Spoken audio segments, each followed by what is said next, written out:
Computer. Nice. Hey guys, what's up? Vanya, George. Doing good. Live from Well, Madrid. you're both in Madrid. You're like neighbors, right? Yeah, we're neighbors. We're right now we're recording from my place, but Vanya's place is like the next street from Literally like 3 minutes. Yeah. Wow, that's awesome. And uh George, you just moved to a new apartment or house or what?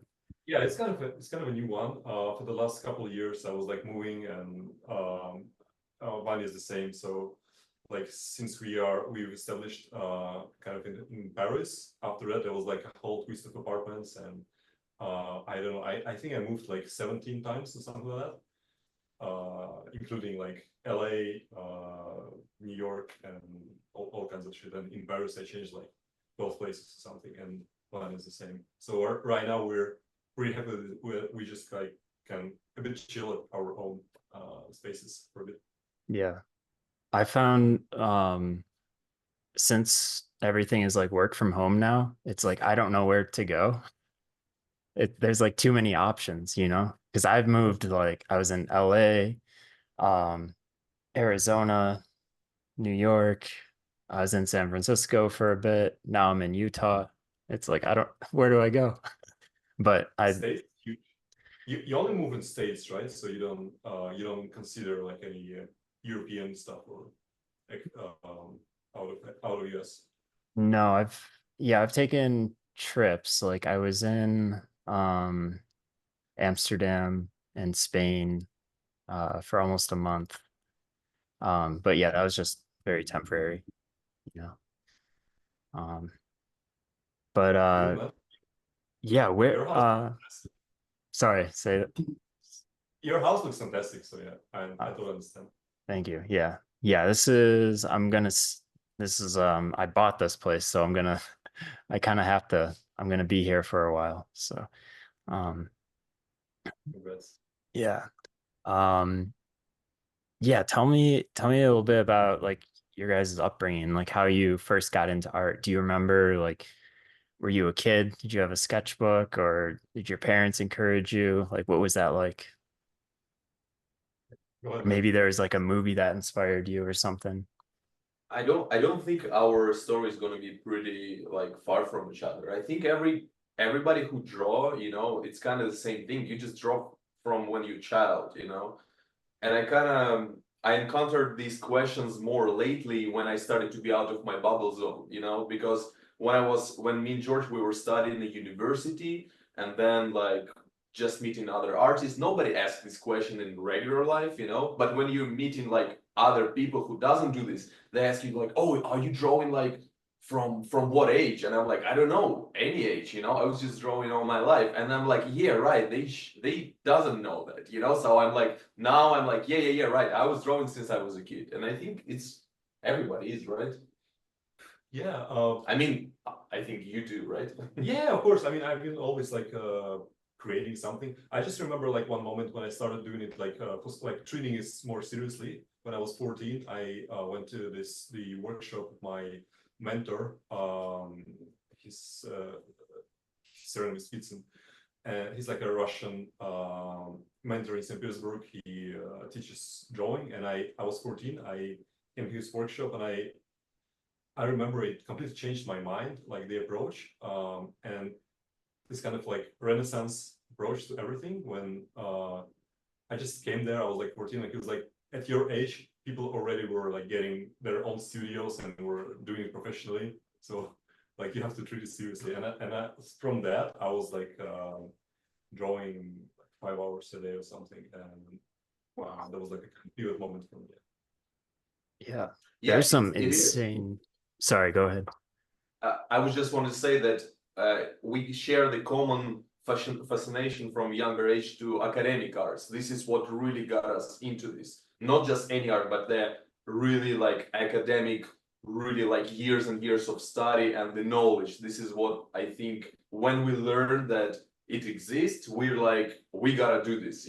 Like we were like obsessed both with the knowledge that comes with years of anatomy and perspective and everything, like like the previous centuries. You know, this is what I think cool about the visual arts in general, that we have this history that movies doesn't have, you know, and we have so much to learn. This is like whole life to learn. That's a really nice idea, because it kind of connects, like, I think the only thing that connects all of the artists is that passion for concentration and being just alone with your art, and learning and communicating to the world through your art, and just playing with your like in your own comfort zone, like being a introvert person.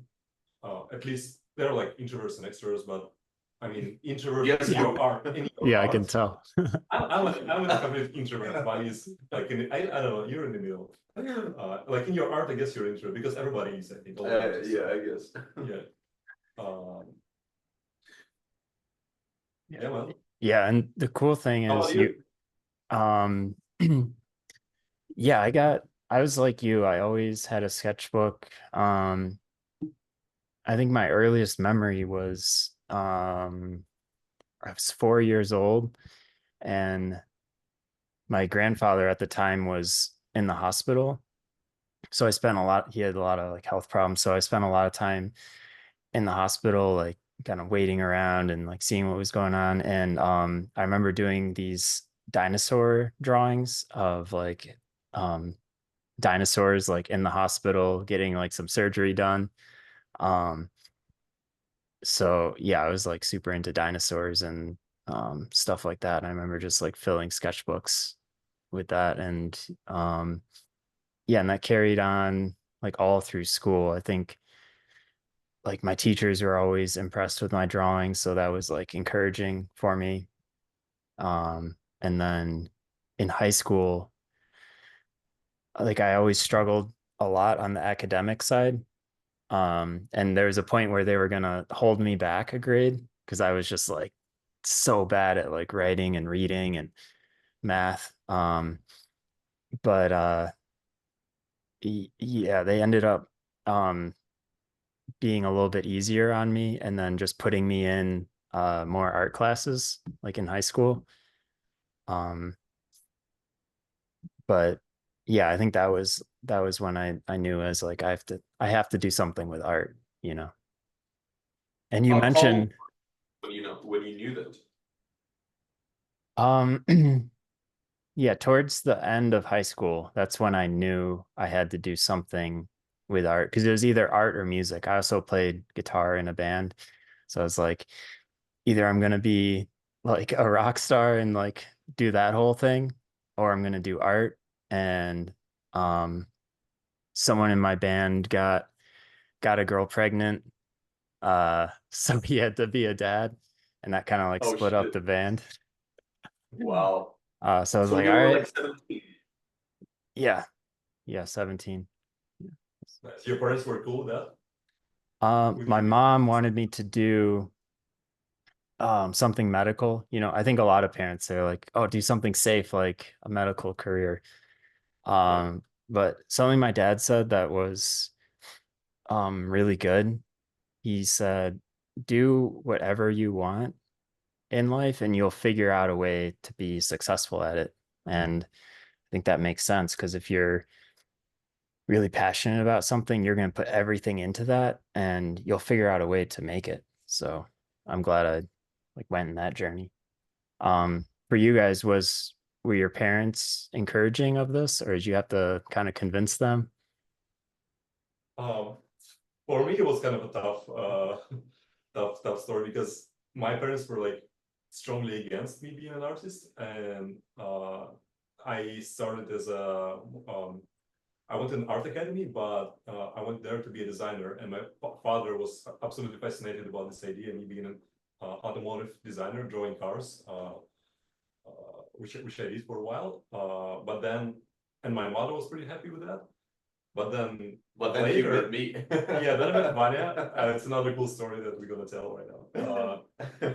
But it completely changed it changed my mind in life in a way that I always wanted to be an artist, and I always was drawing in the academy, but I didn't have any um, I just couldn't leave like a stable job with the automotive industry. But then once I did it, I was completely out of job, and my parents were pretty unhappy, and I don't think still they are okay with me being an artist.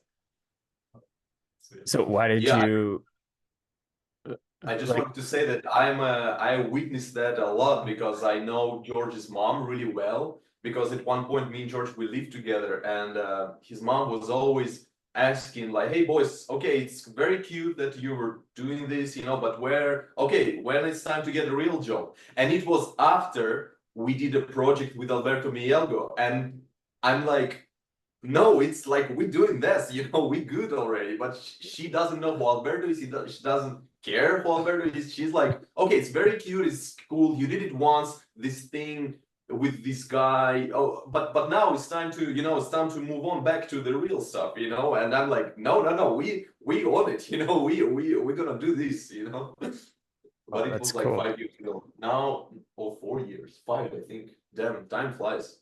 Wow. So not too long ago. And then are your I mean. parents still kind of like iffy? They're like, are you still doing this animation thing? We don't discuss this topic. It's like my Okay. father sometimes saying like from time to time like, "Hey, mate, I wish you like look at the cars," And my my mother just doesn't doesn't say a word about it. My parents support you. Vanya's parents, they like Both of them, they're both like every story whatever I post, I got replies for both of them. yeah, they both on Instagram, they're like they are support both of us, in this shit.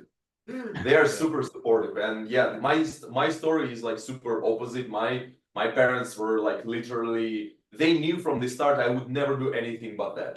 They were like absolutely like, okay, Vani is different. He never gonna do anything successful. He gonna be only do this. And everybody was cool with that. And my mom is like, she wanted to be artist herself, I think, but it didn't happen because kind of the family went on the way. My brother was born, and her parents actually never, my grandparents never took her to any kind of like special universities and shit like that. So when it's got thing to me, she was really like not pushing me, but she was really smart the way to guide me through that, because she always talk like now since I'm adult, we're talking about it with them, and my mom always telling that she always knew that I'm gonna do this, but she never wanted to push me because it's gonna be only bad, negative. So she was just kind of navigating me towards it. If I will do this, okay. If not, it's cool also, So, but now they are like, I'm calling them almost every week and showing them what I'm doing, and they're like super okay, wait, can I say this? Okay, forget it. But sometimes they understand what I'm doing. I'm explaining to them what is background painting, what is animatic, what is character drawing, what is concept art, what is different between concept art and like just a real painting, and what is digital, and they all know this and they're really following it, so like I can really share with them only monthly basis, like, okay, what I did today, or this month, and it's like they're really into it, so it's pretty cool. Wow. And Vanya's father is very like energized and like obsessed about this idea of being supportive and everything. I really like. I mean, he's very enthusiastic in a way that he's trying to solve everything from his own perspective, and it's really funny comments from it from him. Yeah, so it's cool. They support both of us, in this. Yeah. And George, you just don't bring up the subject to your parents. They don't want to know. Yeah, I mean, my father is more like my spiritual guru. He's like a spiritual guru. He was I was brought up by my grandparents, and I think more like they are more significant to me right now. My granddad, before he passed away, he was telling me always like, okay, I don't understand what you're doing, but like the only thing I care is you being a good man, and stuff like that. So like this was more like impactful for me than like my parents navigating me or something, because all of this like ordinary like day-to-day life, I can figure my way somehow, but these important things sometimes they're not easy. Yeah. That's probably the maybe he can't connect too much on the art stuff, but that's his way of connecting and showing that he cares, which is cool. Yeah, I mean, when people are like smart and have a good heart and like full soul, they should not be like art masters to see the beauty and appreciate the masterful pieces of art themselves. Yeah. That's deep. Did you guys go to college? And what is your views on college? We did in St. Petersburg. We went to the Stiglitz Design Academy. That's like rival of Imperial Arts Academy, and it's more focused on design. It has like art, like fundamental art education, and then you have your own design focus area. So, for example, Vanya was focused on graphic design, and me and animation. Actually, it was graphic design and Oh, yeah, yeah. animation, and I was But the worst at Oh. it. I they completely. didn't do much. Like Yeah, it was like basically which year I entered the university, like 2011 and you 2013, and my year was the first year ever that they created this discipline, animation and graphic design. So basically what I was saying, what teachers were saying to us is like, okay, kids, don't worry too much. We just created it. Nobody knows what the fuck is going on. So can I curse? Yeah, go.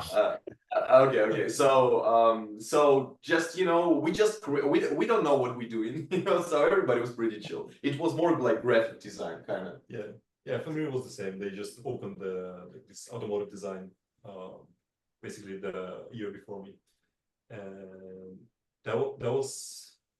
And before that, they also had like a preparation for that university. Before you enter, you have to, like, for several years, we have to attend classes and everything. And then what we had, like, fundamental education there. We had like drawing. The drawing there was like more like structural drawing. It was like more rival to the Imperial Academy of Arts in a way that in academy the way they drew and still do, it was more focused on a like lighting and shadows, like values, lighting, more like painting approach to the drawing. And in our academy, they were always like they were strongly against that, and they forced us not to use any shadows and more lean on a structural structure, perspective, and the depth of the drawing.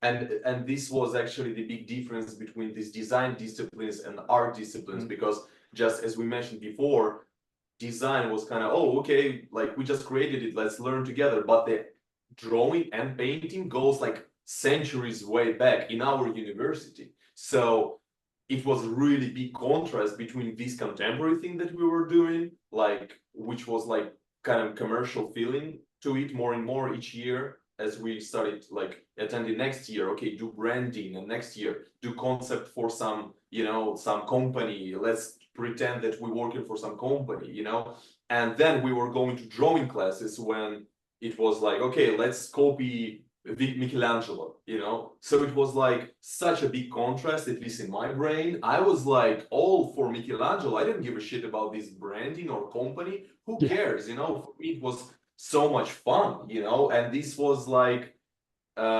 just a big turning point for me, because I was like, wait a second, I love copy Michelangelo. I love to watch Van Gogh. I love to read about all these great artists from the past. I don't give a shit about this design, like in my head. And this is why me and George, I think we connected, because we both kind of like, wait a second, this is more cooler, right? And nobody agreed with us, and nobody's like, no, we cool, like design is good, but we're like, no, this is more interesting, And we're like, when we met each other, we're like, yeah, it's kind of, we started to speak the same language, It's like, we were both had the same, like, these big, I think all of the artists, like all of us who like doing it for life, we all can be really different, but one thing in common, usually in visual arts, it's like we have a great fascination, respect for the previous masters.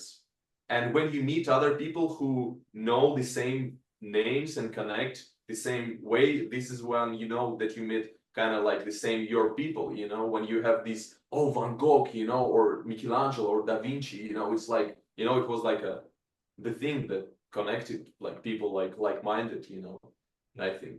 The moment we met, that was like, so in our academy, the painting was supposed to be with gouache and acrylics, and nobody ever painted with oil in our academy. And I was like, "Fuck, I should paint with oil, you know, I should like all the artists from the past, they painted in oil, thus should I." And Vanya, he sniffed the smell of oil in a corridor, and he entered the room, and he was like, "Who's painting with oil?" Yeah, And I remember this. I was like, how old we were? You were 17?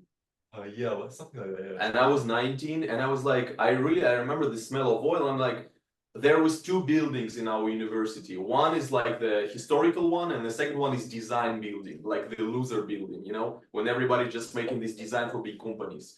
And I mean, in the concept. And I was in design building, and I was like, here, nobody's like paint with oil. It's just not happening. Like, who is that, you know? And I came and I see this guy, super skinny guy, like 40 kilograms, you know, tall, skinny guy painting with oil, super serious, and didn't give a shit about what's going on around him. Like, I think it was some other people around you doing some like, we call it, how we call this way of painting, like a decorative painting. Yeah, we had some kind of this like easy mode painting, like don't care about light or shadow, just do decorative painting, and you're gonna have a high marks, you know. And this dude just was painting some kind of like a Renaissance painting. I was like, what's going on here? You know, because I did the same at home, you know, and I was like, I remember I was telling you, hey, do you want to just do copy together? And we just waking up 5 a.m. I literally stole keys from the one of the rooms, like of drawing room, where only teacher can attend, and we just like 5 a.m. going there, like and just painting together, like doing some copy of some great masters to learn, and then hopefully to sell, you know, because it's like sometimes you sold something, right, to some friends of mom, you know, like usually how it goes. Actually, I did not know. You know, I sold few of them. But I did like other commissions on the paintings. Yeah. So it's cool, like you can copy the great master and then somebody can buy it, you know, it's good money. So yeah, we did a little hustle there. Yeah, we actually made a like a pass to the Russian Museum to copy the paintings. Russian Museum is the name for our like museum of Russian painting. There's like Hermitage and the other one in St. Petersburg, and kind of like Louvre and Orsay. And Russian Museum is more like Orsay in Paris. So yeah, when we made like a pass to come there and make copies, and we also made a pass to for the Imperial Academy of Arts to the how do you call this, like the sculptures. The room of sculptures. Yeah, like the room of sculptures, so we can go there and draw at like 7 a.m. We went once. Once. But the concept was like there was a famous Russian painter Ilya who came to St. Petersburg, and he didn't have any money, so he could afford himself only bread and cucumbers. So for 1 year or something, until he made his first commissions, he was eating only cucumbers and dark bread, and drawing and painting every day. So he kind of followed the same agenda.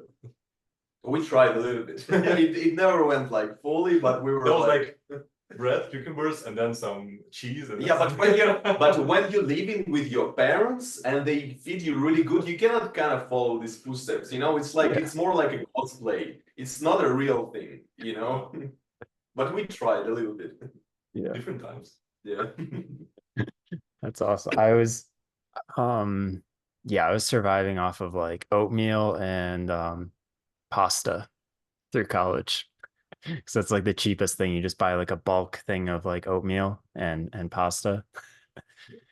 Did you ever have this feeling in college when you were like decided for yourself, like, oh, I have to learn, I have to do this every day, like no matter what? Did you ever have this like strong passion for it? Um, I was, yeah, I was definitely passionate in college, but yeah, my college experience, they didn't, um, the classes were very much like, here's an assignment for to do an illustration. Um, and then you have like 2 weeks to do it. So like all of my classes were like that. I think it wasn't until like after I graduated and I started taking more online classes, because at that time, um, online schools and like learning on YouTube and stuff like that started becoming like popular. So I was like, oh, I can learn stuff online. And that's when I realized like doing master copies um was like the way to get good. So that's when I started getting up early and just doing like thousands of master copies. Um, but that's awesome that you guys went into the museum and like did it for real. You can I like mean, go we up did. and you can see the brush strokes and the thick paint.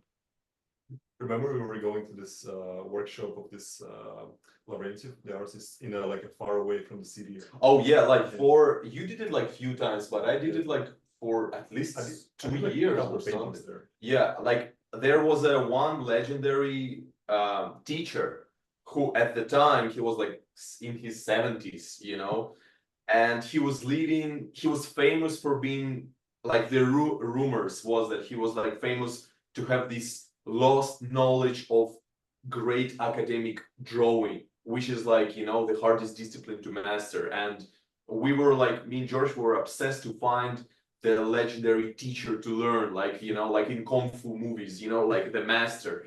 So we heard about this guy and I started to take classes from him. But the thing was that he was living like at least hour and a half, at least from like waking up and going from home to his home, because it was like outside of the city. And St. Petersburg is a giant city. So it's like you're going like hour by metro and then like 20 minutes by bus. And then you're walking like 20 minutes in the middle of nowhere. And then this guy is teaching you about Michelangelo, you know? And the thing was that it was only on Sundays, only like 9 or no, 11 a.m., I think 11 a.m.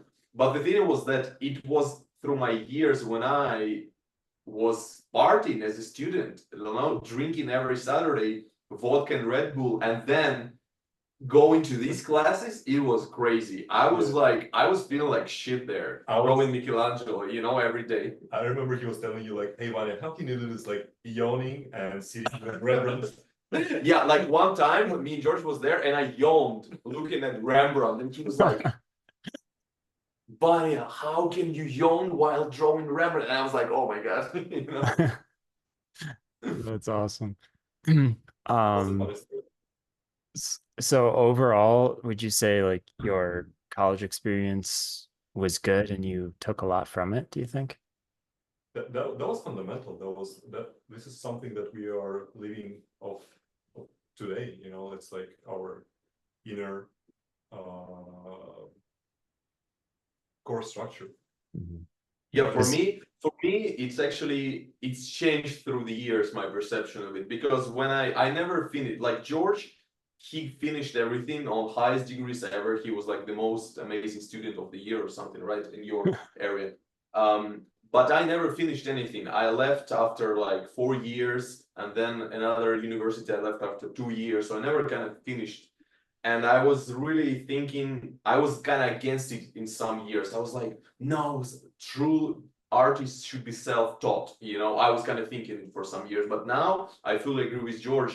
Now I realize that everything who I am, I learn it through the teachers, the great masters, through the people around me, you know, through the building, because we were studying an amazing like museum like building, you know, so it was the whole, like it was like going to Hogwarts, you know, and learning magic. It was totally the same thing. So I think that the paper doesn't matter, like whatever your like marks or anything, this doesn't matter, but to have these kind of fundamentals, as George said, I think for in our field is crazy important. I think this is what separates the, separates the artist, like if you have this, I think it's great. I mean, everybody's different. Okay, some people doesn't have it, and it's also good. I don't think some of Francis Bacon, he doesn't have shit, but still great painter. I don't think he studied anywhere. So it's maybe depends. sometimes like you live in an environment that kind of provokes you and gives you experience that you would have going to university or something. But Yeah, I mean, at the time it was like all around us, so we really didn't value this Hogwarts school or like whatever. But right now, looking at it, like some people don't have it, and we feel like we have a slightly different perspective and more knowledge of things, and we have much more freedom right now. And for example, I used to skip a lot of painting classes in my university because I hated painting there, because the painting was like, as Vanya mentioned already, there was decorative painting. And right now, remembering all this, like like the things that the teacher was telling, that was so fundamental. It would apply either to decorative painting, it would apply to traditional painting, figurative. It's just like these basics that I was like, right now I wish I could have time just to dedicate to learning some fundamental things again. So yeah, it's totally crucial. I'm doing it sometimes, I'm posting it like all over Instagram. I didn't do it for a long time, but before, when I'm like free, I like once every few months, I'm just going back to basics. I just love to copy some anatomy, copy some great masters, just to sketch, just to practice, learn every time. It's like, this is the way who's died age 80? Like at the age of 80 years old, I think it was on Anger.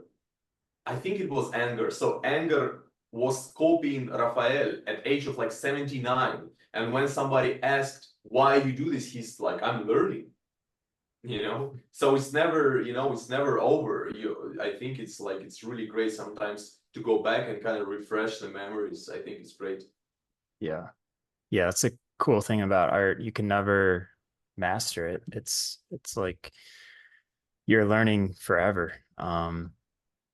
And yeah, that's why I love it. For college, I think college in Europe is like the pay structure is a little different than the US.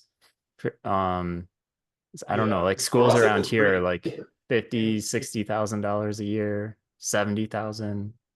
That's crazy. I mean, in Russia, it's free. The education was free for us. Wow. We never paid anything. Oh, okay. Because like all my friends, they have like $200,000 in debt, and they're like struggling to like pay it off. So that's why I'm kind of asking, like, obviously it's different if you don't have to pay that much. But I mean, if you're good, you don't need to pay. Like, we have two groups of people, like the free, like how to say it, like they're funded by government kind of programs. So half by funded, and the other like bigger half is like not bigger. Not in my case, it was 3 versus 7, I think. 7 were paid? Yeah.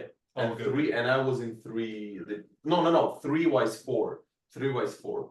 Okay. In total 7. 3 places in my class was free, and I was like the last one on this 3, and the other 4 was commercial. And these girls, it was only girls in my case, they paid a lot. Like for Russia, in our case, it was like a lot of money. Like and they were angry at me because I was studying by free and I didn't give a shit at all about this commercial stuff, and they really wanted to learn how to do this graphic design. And I was like, every day I'm like, girls, graphic design is trash, let's copy Michelangelo. And they're like, why are we paying, and this motherfucker is here for free, Yeah. So I quit. I'm like, you're right, I don't need to be here, and I quit. Wow. The pay is like $3,000, I think, or something right now. For now, really? For a year. For a year. For Russia, it's crazy. Wow. Yeah, when I was in Amsterdam, I was talking to people, and they were like, "Yeah, my college is like $2,700 or something. I was like, per class, right? They're like, no. I was like, per semester? They're like, no, per year. I was like, what? Do you know how much ours is? Ours is like 70 grand. But it doesn't make any sense. Like all talented people doesn't have money, and like it's like in rich families. Like I know only few cases where in the rich family, like aristocrat, like crazy rich family, born like a genius artist, and it was like Nabokov, the writer. Or Benoit or something. I mean, there was few. I mean, not a lot. Usually, I mean, all my heroes are broke. Like all these romantic heroes like from the 19th century, these struggling artists, all of them were broke. So I think all these guys who went to Paris to chase their dreams. There was this group of like broke people. Cézanne actually from very wealth family. Yeah. Paul Cézanne was famously had a really like rich father who was like a businessman and the most rich like person in what was the name of the Aix-en-Provence? Yeah, Provence. Provence, yeah. So all the guys, like all the other impressionists, they were jealous of him because they literally was dying out of hunger. And Cézanne could just paint and don't sell anything, and he was cool, So they really like some people were really a little bit, kind of off on him. Yeah. So your first jobs, like after college, what was the first time where you like started like making it as an artist? For me, it was I started working already when I was still in university. When I was in the master's program, I went to a few internships, and I got a job at Audi, and for 1 year, like before I did an internship at Peugeot in Paris. Then after that, I went for a year for an internship, and then a job at Audi in Munich. And then after that, I signed a few. I've already got a few jobs in the automotive industry, but I quit. And then I started my first job with Vanya. I was like, fuck man, I wanna just go for arts, and I was always calling Vanya. People were angry at George for quitting. Like people were really not digging it at all. Like all coworkers. Everybody. Because I already signed like a contract with it was like Renault in France, and then I was like, sorry guys, I cannot do it, I quit. And then I got pathetic. Okay. I got like really DMs, angry DMs, yeah, and people still hate me there. Wow. I've heard somebody them. Yeah, so yeah, it was. And I was like, and imagine George's mom hearing all that there is one guy who made George quit the best companies in the world, and for what? Like, what is this? Yeah. Yeah, it sounds like the dream, working at Audi or something. Like that's awesome. But yeah, the dream continued. We started working together with Alberto. That was like a first animation job for me, and I think for me as well. It was our first thing ever that we did. How did you guys meet Alberto? How'd you get that job? It's actually interesting also because I remember I think I discovered him first, right? Yeah, I remember I came from Peugeot and you were showing me his works on the computer. 2017, I think. Yeah, we were like at the studio. Yeah, and so the story goes that when I was 16, I was really big fan of Guitar Hero and Rock Band, the plastic guitars. Yeah. I mean, I don't know your age, I'm 30, so 2007, I was like 13 and Guitar Hero 3 came out and it was like the shit, of the year. So I was playing this a lot. I was like an expert and master of all songs, and one of the intro for one of the rock bands was so amazing, like the 2D animated intro. So I was like, I remember I was just watching it and I didn't like quite understand what I was watching, but every time I was playing these, like normally in video games you skip cutscene like after first or second, you already watched it, right? But this one was so good, I never skipped it. I was like, what the fuck am I watching? I was like 17, 18. And then I started to kind of, I don't know how exactly, but I was like, just started to realize that somebody's behind it, right? Like somebody did it. And I started to Google, I think, and this is how I first discovered Alberto. I think I was like 19 at the time that I first saw him, which makes it 2014. And I was like, first, my gears in my brain started to shift a little bit, because before that, for me, existed only Velasquez and Michelangelo and Rembrandt. And all of what I saw in digital world, which I didn't so much, but I saw some examples, I was like, didn't feel in it at all. I was like, what the fuck is that? I don't care. The colors are bad, compositions are bad, it's all boring, no personality at all these concept arts, photo bashing. I mean, I saw a glimpse of it, and I was like, looking at Rembrandt, looking at Van Gogh, I'm like, okay, this is better, But when I discovered Alberto on his Instagram and personal website, especially Blogspot, and I started to saw his paintings, I'm like, wait a second, this guy doing it on digital, and this is like, it completely changed my brain, because I realized that on digital you can paint alla prima, kind of like pretending that it's real materials, what nobody kind of did. I never saw anybody doing that, because when you see Alberto paintings, especially the ones from like late 2000s, early 2010s, it's like kind of like a real painting, but it's digital, and he doesn't hide it. It's like very computer feel, but it was alive. And this is the first time I was really like starting to think, wait a second, you can do that, And then when I quit my university and George was doing his thing in Audi, and calling me every day, and I was like, dude, this car shit, I don't feel it, I want to do art. And I'm like, dude, I don't have money for food, okay? You appreciate your job, man. But I was really starting to paint looking at Alberto, So I was kind of like imitating him and copying him and learning from him. And me and George was always talking about him. We were like referencing him, right? Yeah, almost like every time we were speaking, I'm like, dude, look at this artwork, And then he disappeared, and then Witness came out. Yeah. Yeah, and that completely changed. Yeah. When the Witness came out, by this time I already was following him, and he was following me, and I was like, Alberto, I would be your janitor, just like, I would really like just can I just be part of something, And he texted me one day and he's like, hey dude, do you want to be on my next movie? And I called George, and I was like, dude, what the fuck, Alberto Mielo just texted me. I was like shouting on the phone, I was like, this was crazy, And then it was my first job ever. I came to Madrid, and immediately what I did, even before I came, I think I was like, guys, you gotta come, Yeah. So even before I came to Madrid, me, George, and our mutual friend Kate, who is also an amazing painter, I invited them like, hey guys, you gotta come to Madrid and join me, and I can introduce you to Alberto, because George at this point, we're both like super fans, especially after Witness, And next thing you know, we were working all together, Yeah.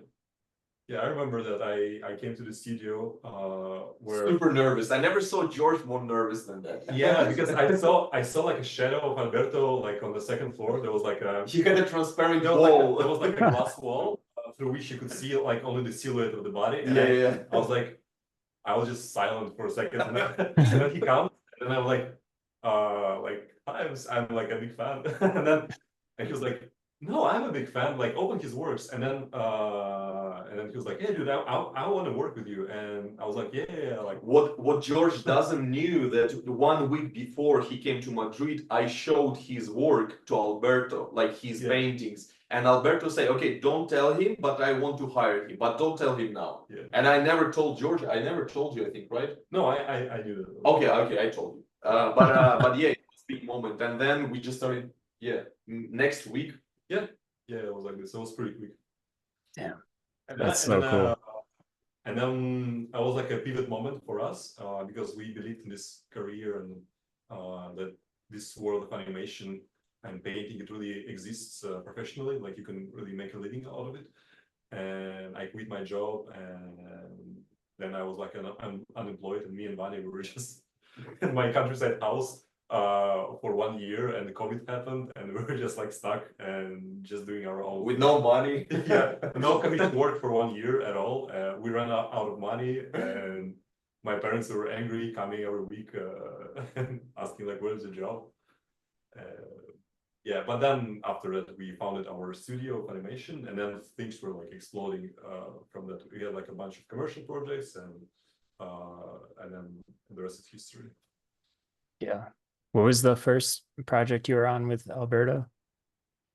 That was the Watch Dogs Oh, commercial. okay. Okay. Watch Dogs cinematic, like tipping point. Nice. Did you also work on what was it? The love one? The windshield wiper. Yeah, windshield wiper. Yeah, You guys worked on that too? That Yeah, was one of my favorites because it's I think the art style, it's you know, it's not too realistic. There's still like a lot of stylization. It feels like paintings just moving. And that's something I really love about that one. It's just like these beautiful little like viz dev pieces that are like put together. So yeah, yeah, I love that one. really smart and nice vignettes. Mhm. By the time that we were working on Watch Dogs, this movie was pretty much finished, like 90%.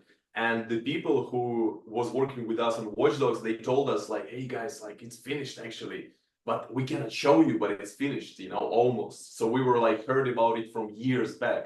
And then Alberto asked us to like finish a little part of it, you know. So we were like, we did it, and it was really like, I think, like by far to this day, it was one of the most complicated things we ever like did. It was like crazy. That was like some Houdini animation. Yeah, it was Houdini, dude. Yeah.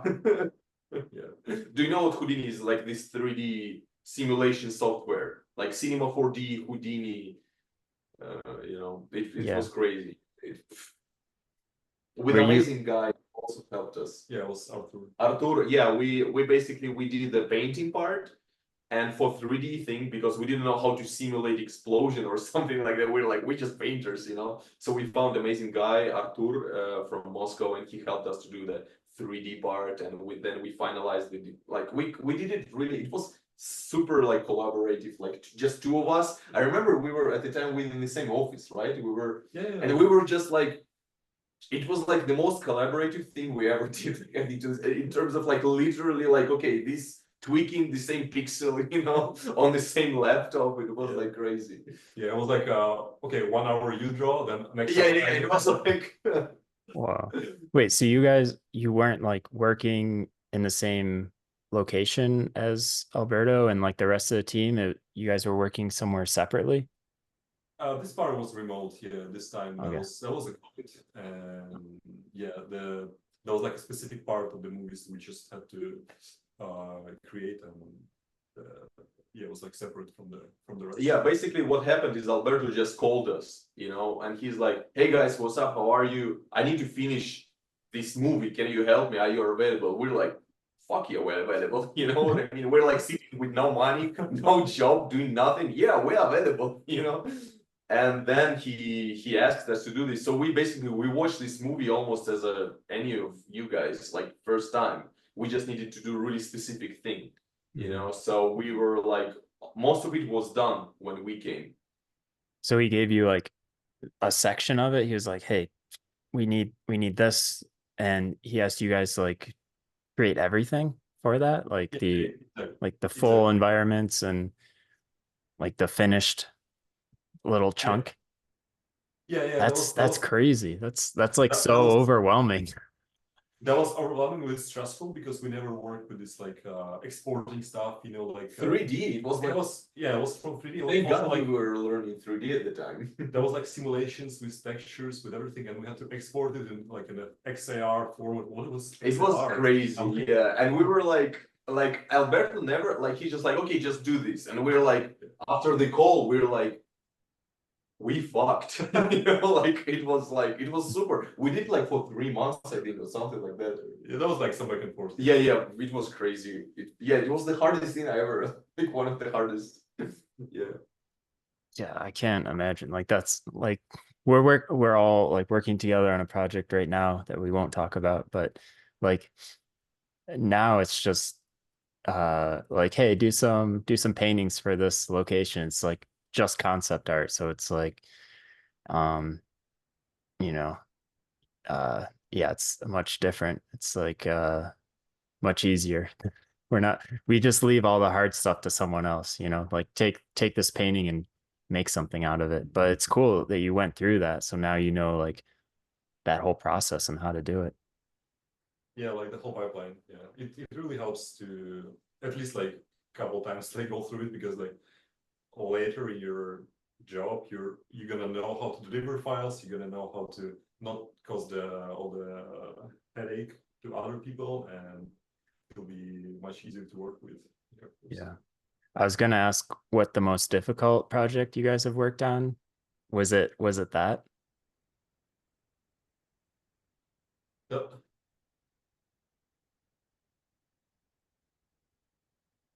I can name a few to be Yeah, honest. go for it.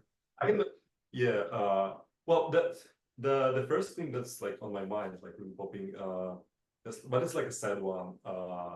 Like it's just kind of recent, like I had to, uh that's like something personal, but I'm gonna say it.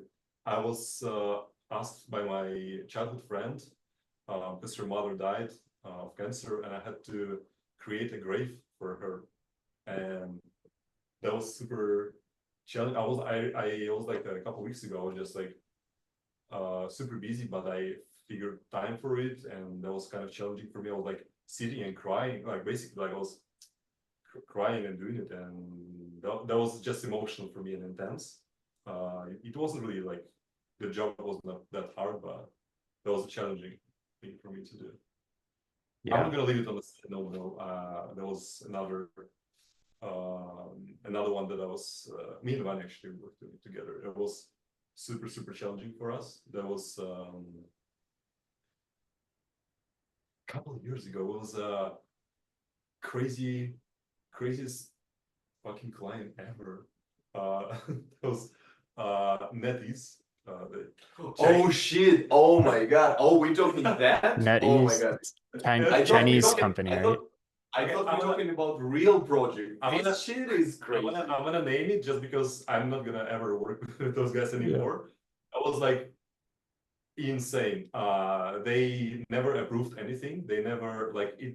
It was going on for like months, and there was like just one shot, and that was like going on for a few months with like back and forth, and they were unhappy with everything. The brief was the most confusing brief I ever got.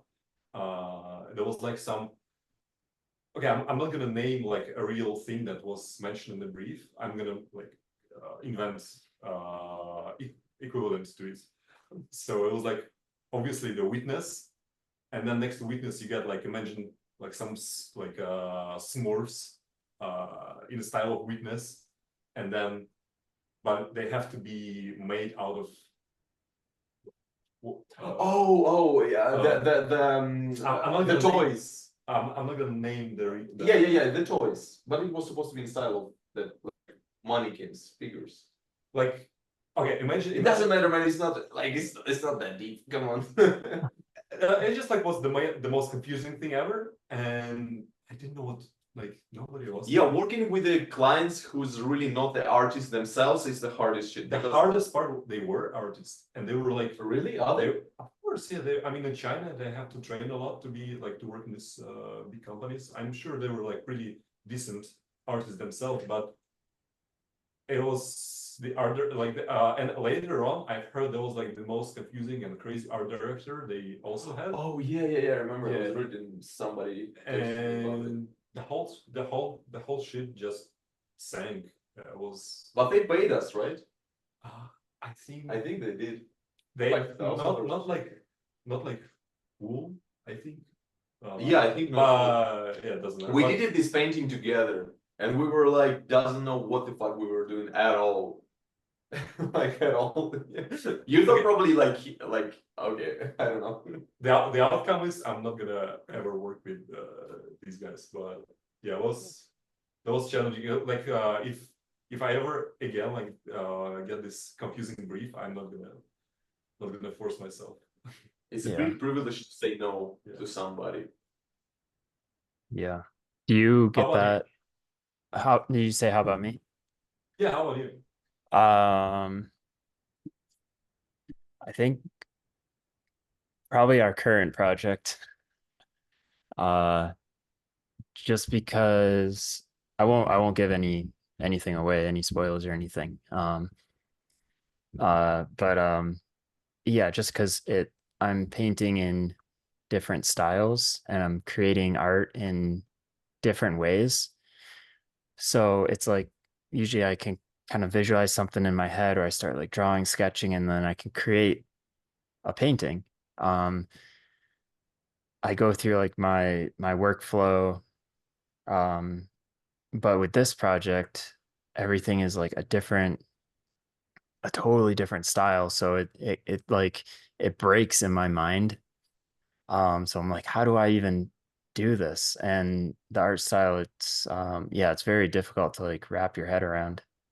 But at the same time, it's like the most fun because it's so challenging and I'm creating images in a different way. And I know that it's pushing me as an artist, I guess. So yeah, I can see that. I can totally see that. You deliver a lot, and it's like so different from time to time. So yeah, man, congrats with that. You're um, completely like you're like what you're saying is completely shown through your work, through your art.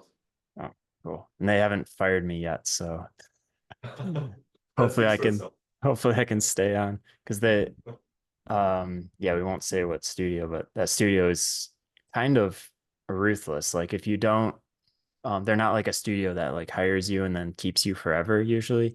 It's like um things are a little bit faster pace. And if you're not producing or you're not fitting well, then they get rid of you. They find someone else.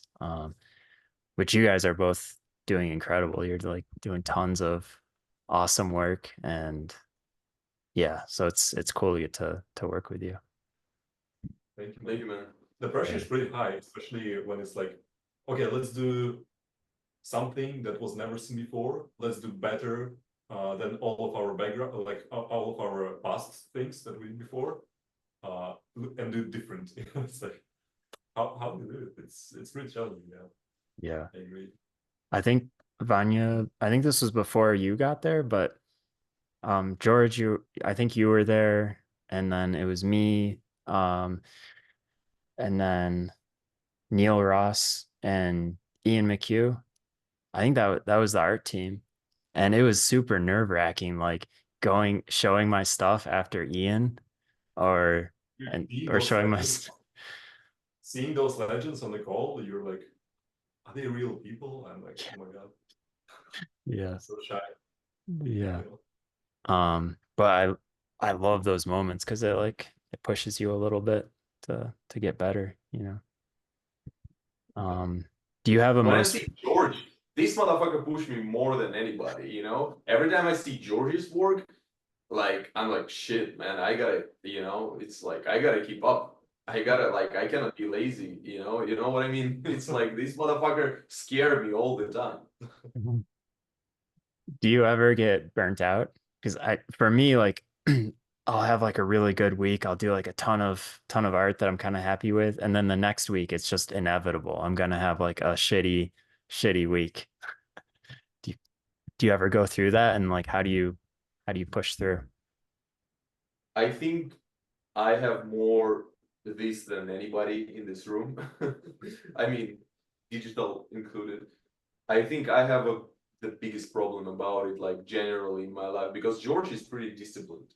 Even if you're burned out, nobody knows it, I think, but you. I think I'm just like like I have this feeling inside of me like um I never I try to focus on like more healthy things that are healthy for me, and I don't necessarily go for like extremes as Vanilla is doing. It's like okay, 1 week is like doing no sports, like nothing, and then next week is like sports every day, 6 a.m. Like crazy. And for me, I need like something more like consistent on a consistent basis. And yeah, This is what I'm learning from you and from other people who's disciplined, because for me, the thing is that when I quit my university, in my university, I was used to be the most like disciplined one who's always showing up the earliest, and staying up to the late,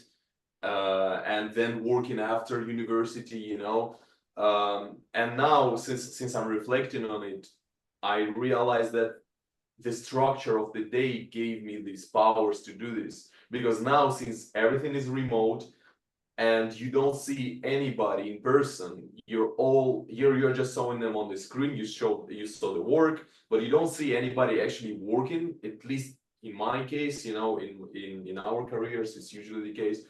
It's really hard for me.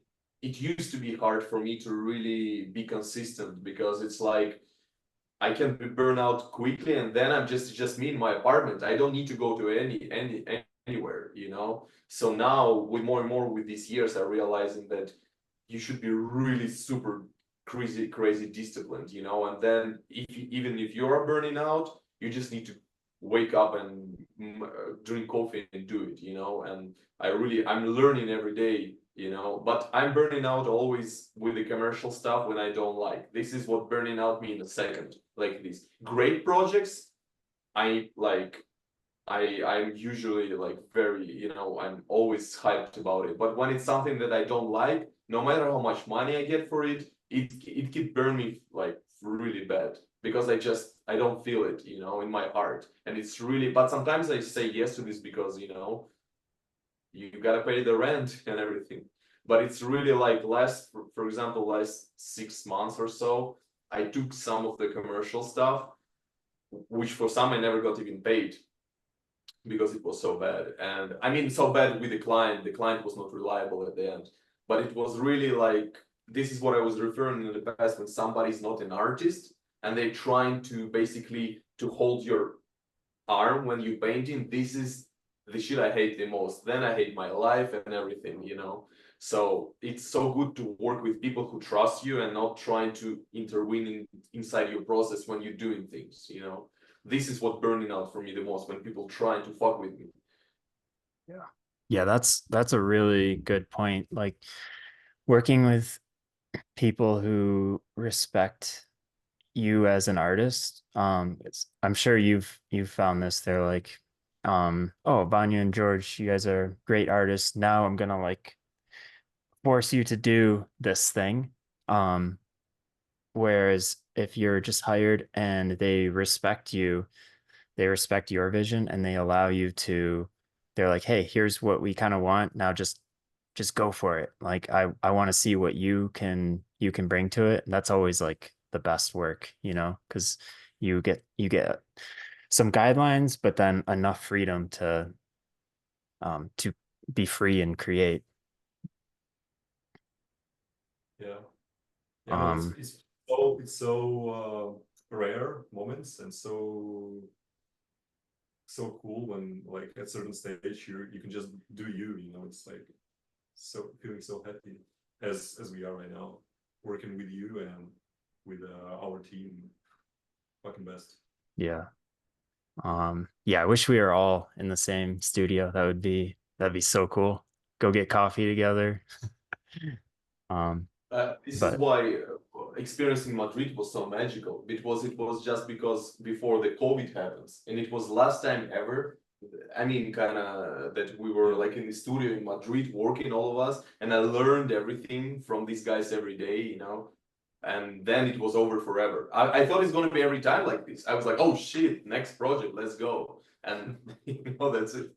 yeah, I wonder if, because like right now we're coming off of like the COVID stuff, and I think all studios are like work remote, and people who are local, they come in once or twice a week.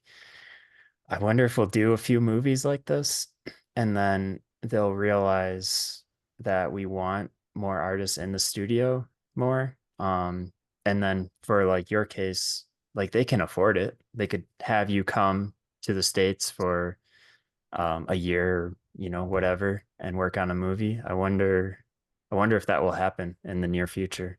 It'd be pretty cool. Yeah, man, let's see. Like, I mean, the industry is changing so fast. I mean, that's just so helpful for me, like not to think about like nothing in the future, you know. We've been through so much situations like the last several years, like with COVID, with all the wars, like everything. So right now we're pretty happy with what is rolling right now. Yeah, just to be able to say, oh, I'm in my apartment, it's already crazy shit, man. Let's, you know, it's like, wow. Yeah. Of course it would be like, no, I mean, yeah, of course it would be amazing, but you know, for now, just to be able to even work remotely from your own apartment, it's already a big achievement for us.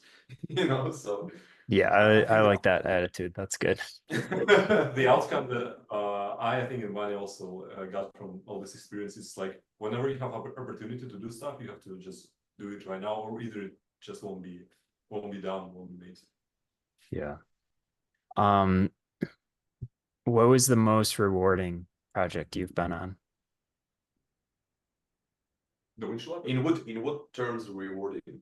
Like for me, there's two that come to mind. Like Spider-Verse 1, that was the first movie I worked on that came into theaters, so that experience was just so cool. And the movie, like everyone loved it. So I was like, wow, first thing I do, that's so cool. Everyone was telling me like, well, your career is downhill from here. Uh, and then another rewarding experience was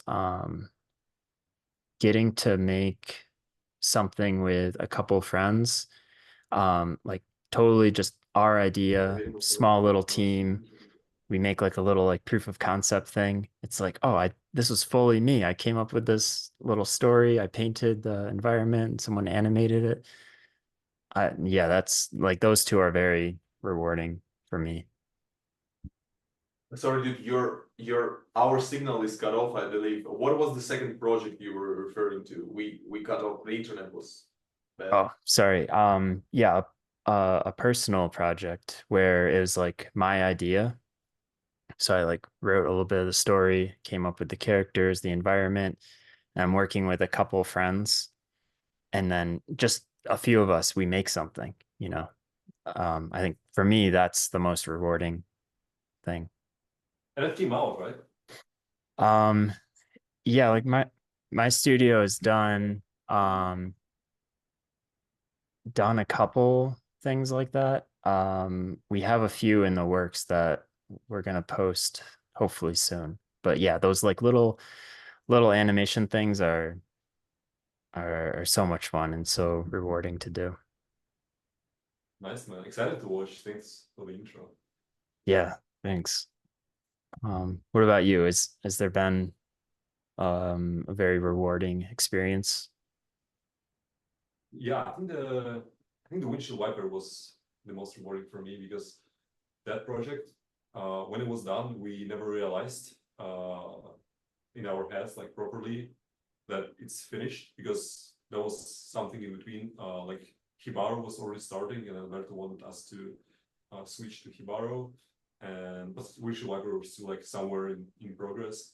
And then after that, we just forgot about it for couple of years or like a year or two, and then the war happened, and then we were feeling so bad because of like what was happening in the world and how crazy all the things are. And then we were in Paris at the time, and the windshield wiper, like we were kind of depressed a bit, not that much, but that was a kind of hard moment. And windshield wiper won the Oscar, and we were like, that was such a relief, and we thought we kind of imagined all of the possible ways our life could sparkle after that.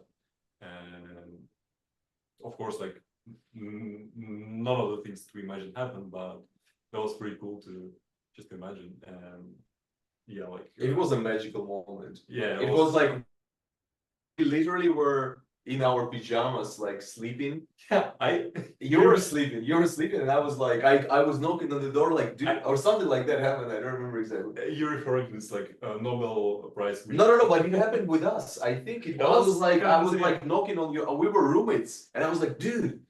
we were like, we were almost asleep, and we came out. We came like to see the Oscars, and then we were like, okay, let's put the white shirts on and call Alberto. So we just called Alberto like in the white shirt. I don't I remember. think yeah, we did. But he never answered. No, we never asked him. I think it was the nominations that why he answered. I don't remember this. Yeah, it was like this. Yeah, we were like in white shirts. Maybe. It was like a quick congratulations. But yeah, it was super rewarding. Yeah. That's awesome. Vanya, do you share that experience? For me, I cannot say that any one project is like rewarding or not. For me, it's kind of I don't kind of separate the projects. For me, it's like all big journey. I think the most rewarding for me, the thing ever, is just when I met Alberto, it was the like just this thing alone was crazy enough. Like I can peacefully die after, but just to be able consistently learn from him is the thing that I think this is the most rewarding thing, because it's like as much as me and George were obsessed with learning always, and still is, like just to be able to see like how things done from inside. And of course the other project as well, but with Alberto is special because it's like the team is usually smaller than in like the other big movies, so you really can see how people do this, because for example in some commercial projects you're doing your part and then it's kind of thank you. But sometimes with Alberto, with the Jibaro, and stuff like that, we were able to see how the things are starting to be alive, and in person to learn from him in Madrid. And it was just this experience, like meeting of big master. For me it was really impactful. I think it continues to be.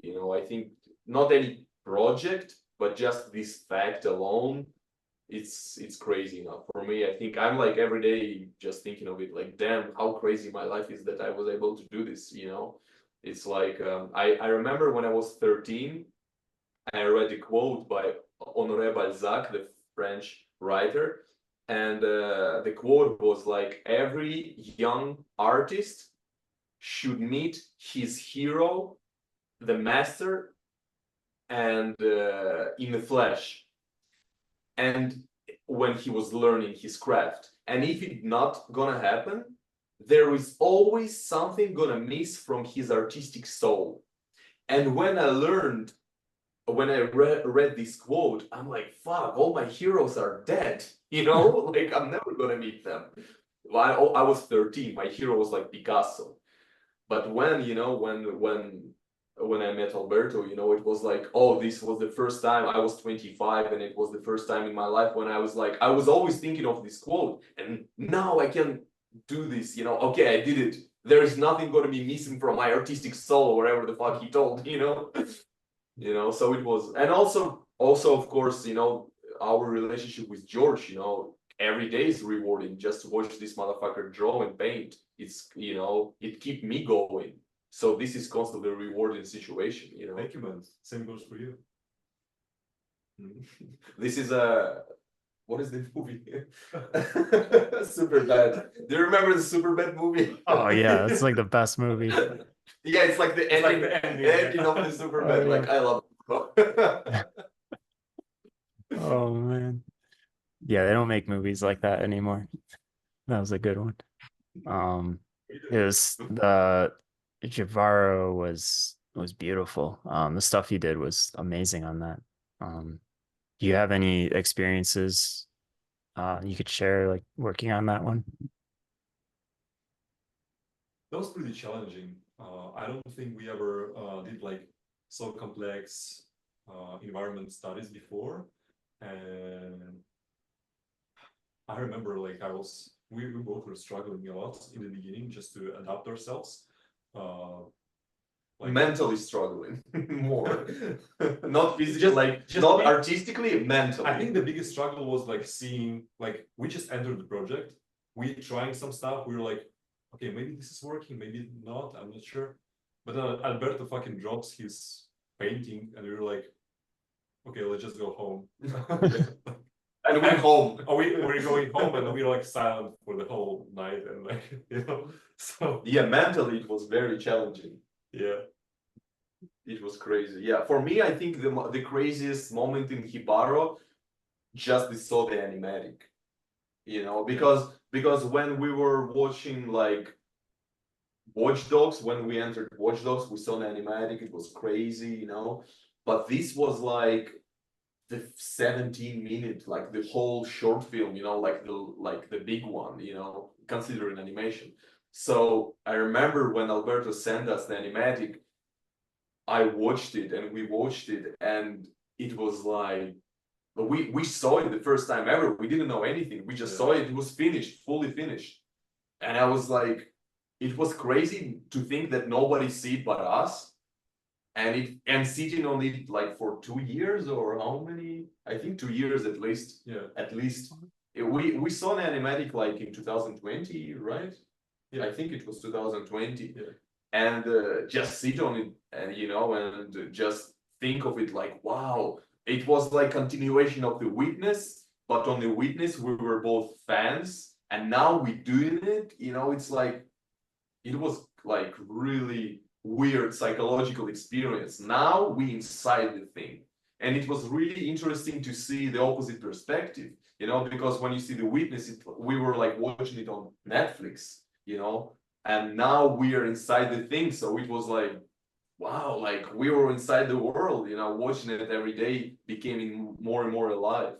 That was pretty intimidating, watching it, Alberto's drawing in the animatic, and we were like, because you know, like when you look at a finished painting, that's basically what it is. But when you look at a drawing, your mind is like imagining things, and his drawings were like so sophisticated in animatic as you saw it, and just imagining like how the final look is gonna be. That was pretty interesting experience. And of course, the painting process was the hardest thing ever. Like I was literally, I remember I was going, it was the winter, which never helped. In Russia, in St. Petersburg, winter is like, you know, it's very cold and very dark. We were meeting like in the dark at 7 a.m., going like through the snow. Yeah. And the days are super short. So I remember just once, the month after the project started, I was just going home after not successfully painting at all. I was like not happy with my work. Neither was Alberto. And I was just going home, and I remember I was like on the verge of crying just by myself. Literally, I was like, I would never do this. It's not possible to paint. I'm not as talented as anybody else on this team. You know, of course, Leah Pinto was their amazing French painter, and Kate, of course, and George and Alberto and Yoon, and the friend of Yoon, amazing, amazing painter that Yoon introduced to the team. You know, and I was one of the 6, right, artists, and I was just thinking. I remember I was almost crying by myself in winter, just on the street. I was like, I'm never gonna do this. I'm not talented enough, you know. It's a mistake. I should quit. Like Harry Potter in the first book. Like I'm not a wizard, you know. And I remember actually I called Leah, and I was like, I'm not talented. I'm not good enough. She's like, no, you're good. You know, don't worry. And you, maybe I shared with you this the same. I don't remember. Maybe. I mean, we worked in the same Yeah. But it was crazy. And then yeah, we pulled it off together. What was like the breakthrough for you? For me? Yeah. For me, I like usually in every kind of project for me and any painting, as long as I remember myself, I'm never good at first days or weeks or even month. I'm never good at this first stage. And for this reason, sometimes it's hard for me when companies hire me, you know, big companies, because you cannot waste time. You cannot waste any second with them. You gotta straight up deliver file. And the first month of Jibaro, I was not good. Like I tried my pipeline, I tried to paint how I used to be, and it did not work at all. Because it's forest, you know, you gotta paint the leaves and the trees. And I remember I was just, okay, I will just start from the beginning. I worked all month, I think, on the one painting, then I switched to another, and then I went back to the first one and finished it. And it was really a breakthrough because I learned from George, from Liam, from Alberto, from everybody. And I was like using completely different mindset and different technical things in Photoshop, you know, and I did it completely different way. So the breakthrough was really just to, you know, have this time and then start over.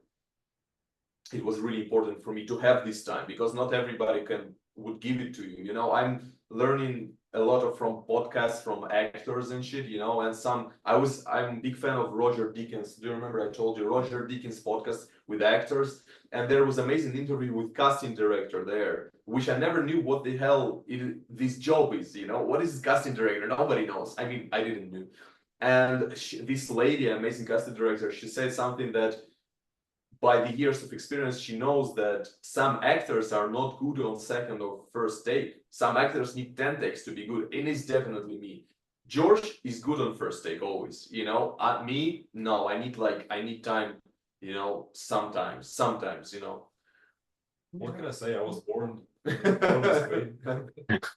No, I repainted all my like the first paintings I repainted. Okay, well, I guess we all did. Yeah. Sometimes I feel like I need Yeah. 6 months on a project and then I start to like get in the groove and understand things, you know. But yeah, how long did it take those paintings to do, average? 6 months every painting. I think in the end it was like a week or two. It just depended like really on the complexity. At the end of the project, we getting faster and faster. Yeah, it was like really fast in the end. Yeah, like first months we were trying to figure it out. It was like, yeah, well, yeah. In the beginning it was like 2 or 3 weeks per painting, and then in the end it was like 2 paintings per week or something like that. We delivered. Wow. Okay. One or two. It was just dependent on the shot. And we both did the opening paintings. You did literally the first shot. Right? Yeah, I did it like later after the production was already almost done.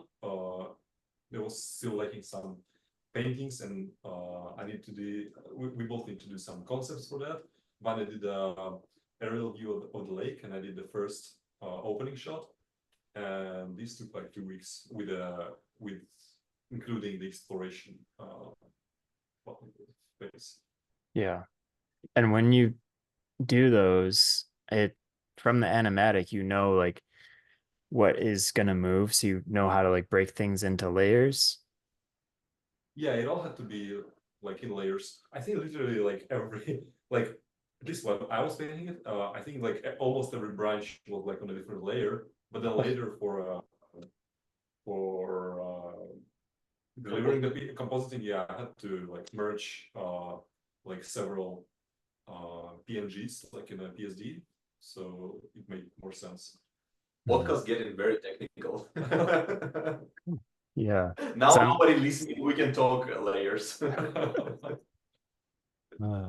I'm curious because it's like you're creating the finished thing, so you have to plan ahead and like, oh, this is where the water is going to be, so you know you have to like this leaf is over the water, this leaf is under the water. Oh yeah, like this leaf is going to move and then it's going to cast a reflection. Like, yeah, it's crazy. You got to think about all that stuff. I remember I really fucked up on the first ever thing that we did with Alberto, the Watchdogs. I remember I did one painting and I never had any clue how to professionally deliver your files, you know? I just was hoping my painting would be good, that's it. I didn't give a shit about layers or none of that. I was using my own crazy system. So I remember I delivered my painting, PSD, in the office, and it was a beautiful hallway of the metro station with a great like reflection and some lights reflecting on the wall, you know, and some, you know, little, I mean, a reflection of the light on the wall. And next day, compositing team came to me. They're like, "Hey, Vanya, can you come to her office?" and I'm like, "I'm coming there." They're like, "Sorry, we don't like the painting is very good, but this reflection on the foreground, it's literally the last layer in the whole file, and it's supposed to be the first, you know." And I was like, and it was no way to separate it. The crazy way how I did it was completely unseparate. Like you could not separate it. And I was like, shit, I don't know what to do, you know? So it was like the big learning experience. Yeah. And are you guys working on a personal film right now? Did I Yeah, see I that mean, from social media? last when we me and Vanya we went together to my countryside house after Alberto's project. We started working together on the Birds Fishing Gear film, and we were working together on it for like only like 4 years or something. On and off. Yeah, like depending on a commercial. On money. Yeah. Yeah. And then for the whole last year, maybe a bit more than a year, I took a pause on it, and I think Vanya is taking a pause too. So yeah, we like took a pause on this project, and I was exploring my personal project. Like I wrote a script like for over a year ago, and yeah, just started animating and testing some cool stuff that I was excited about. And but for now, me at least, I'm focused more on commercial stuff for until it like gets on the rails. Yeah. Yeah, Yeah, I so think the whole year is on pause. okay. Yeah. It was pretty rough year for both of us, I think, because of all of this moving and I never did the long pause ever in my life for my personal stuff. I kind of like I'm living on a kind of autopilot right now. Like I'm just not thinking of my own stuff. I just don't do this, you know. And it's like I know it's there. I know it's alive somewhere deep inside me. But for since last August, I just I'm just focused on on my job, like on the projects and everything. And it's like yeah, when you're working on a big production, I think you're really trying to be good and keep up with everybody, especially with a cool team like you guys, and it really comes like gets all your attention, and you just like deliver like doing a few paintings or sketches here and there. Yeah, that's what it is. Yeah. Yeah, on this project that we're on, I made the mistake like actually I'm not gonna say that. I'm being careful what I say because I don't want to give stuff away. But yeah, the project we're on right now, it like usually I can do something before work or like after work. I could do like a little freelance or I could work on like personal stuff. But this movie, it takes like all of my brain power and like I just have to be like fully focused on this. So yeah, it's difficult, but it's yeah, it'll be good in the end because we're gonna make something cool. It's exciting to watch this struggle, artistic struggle, if you Yeah, the creative outcome of it. yeah. I wanted to ask about creativity. Because people think of like biz dev and there's kind of like the generic biz dev portfolio or the generic kind of biz dev pieces that people make. And I don't know, for me, um I try to in every assignment I get, I allow myself like a little bit of time to experiment and like try something new, try a different process. Um, maybe the previous painting I did, like I started with a drawing, then maybe the next one I start with 3D, maybe the next one I start with like a collage. I'm always trying to like experiment and like come up with new things.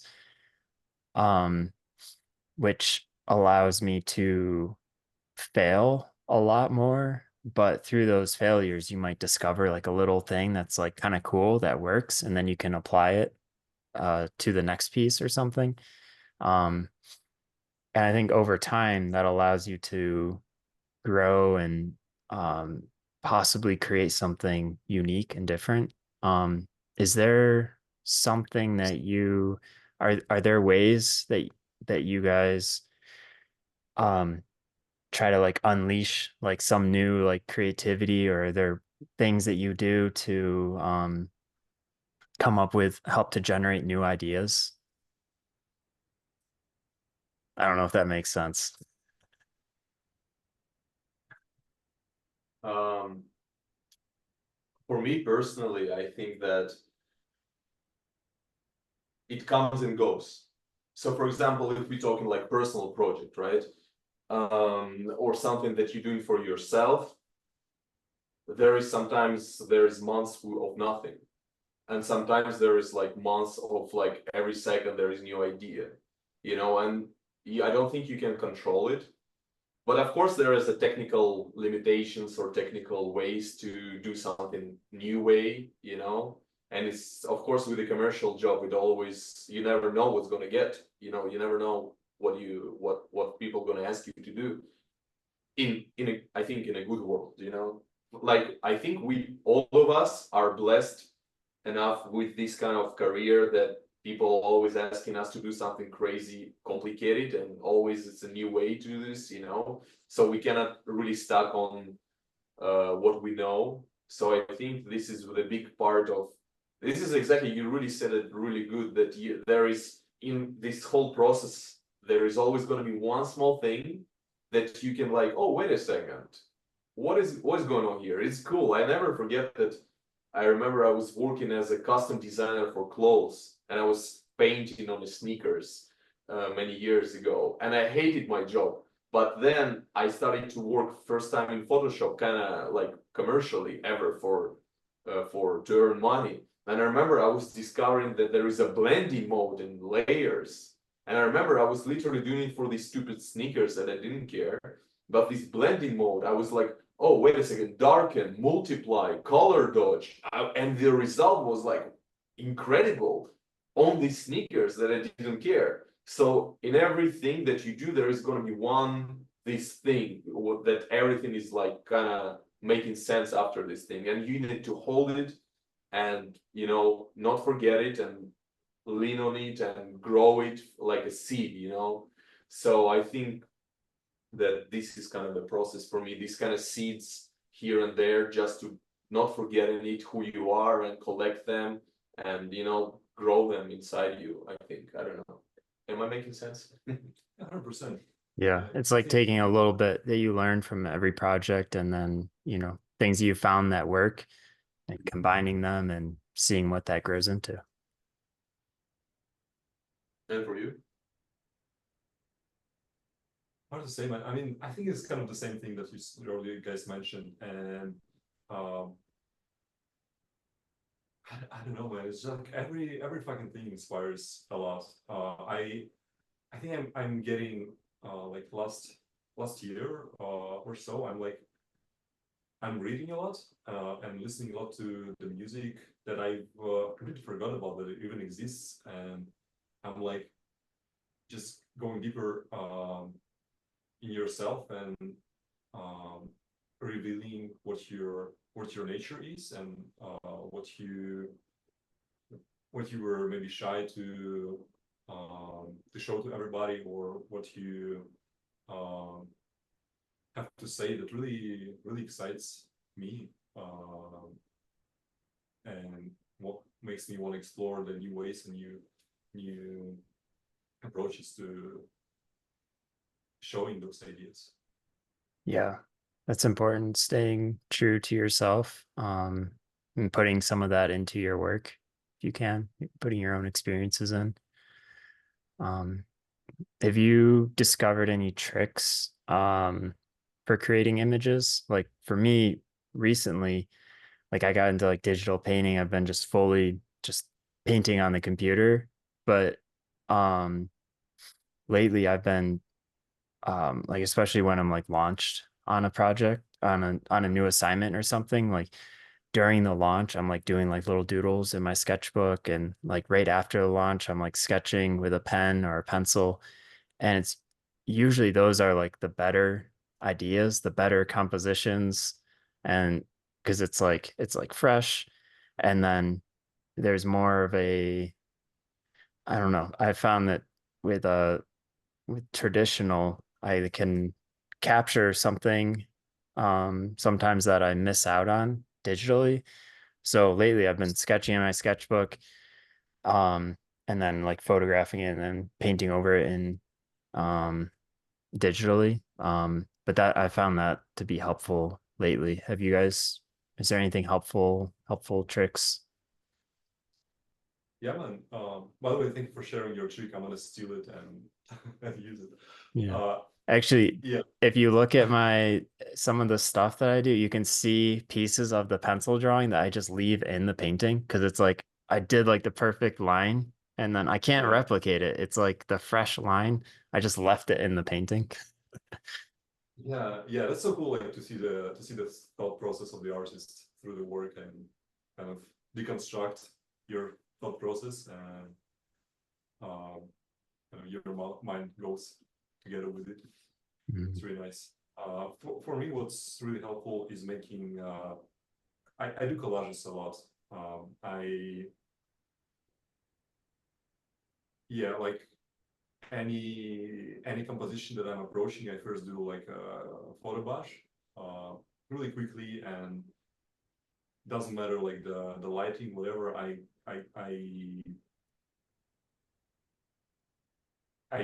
pull up all the references that I have, and then I basically throw all the lighting from the references and all the values into this collage. So I'm really good at making it and really fast, and that really helps to see the final composition as it should be from the beginning, and then you're like deconstructing it for yourself and remaking it traditionally. That's really helpful for me to see the final result first. How about you? Yeah, these last 5 years, we really, I think we both learning together at the same time that before to create a painting, you need to basically create the thing that you're gonna paint. A good reference. Yeah, good reference. Because like, for example, me and George, we were always painting, this is what we loved, but we painted what we saw, like you see the rocks or the tree or the sky or portrait of a girl or your friend, and you paint what you saw, and you can do it good, you can do it bad, but this is in front of your eyes. And I remember one of the first time that we start, and it was the same on Watch Dogs, our first commercial project. It was like, okay, here is,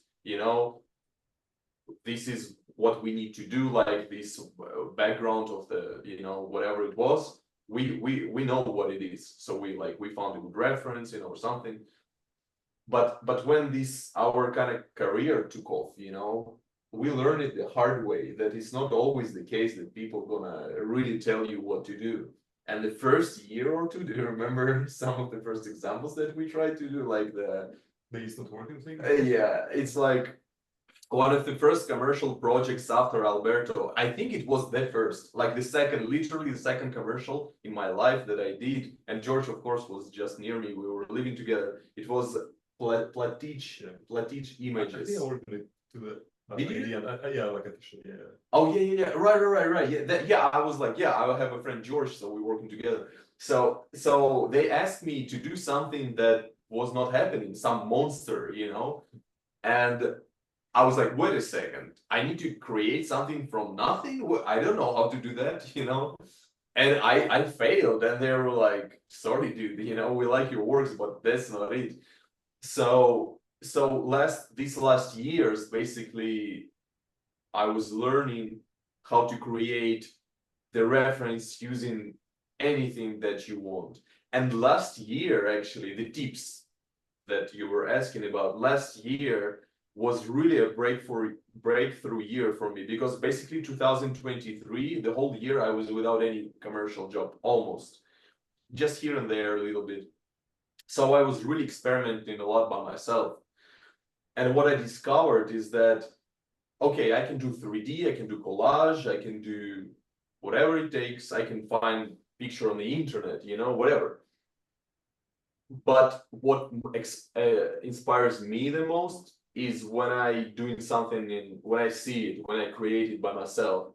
So lately, when I have an opportunity to do this, I was starting to basically create some kind of scenes, like on the street or in my apartment or whenever, just taking my friends, or somebody, and creating a lighting, creating a character. I'm going to Halloween shop and I'm like buying crazy glasses or crazy jacket or some colorful pants, and I'm like creating colorful lighting. And this thing, when it's like in front of me, it's super inspiring. It's never gonna come any close to any collage or any internet thing that I'm gonna do.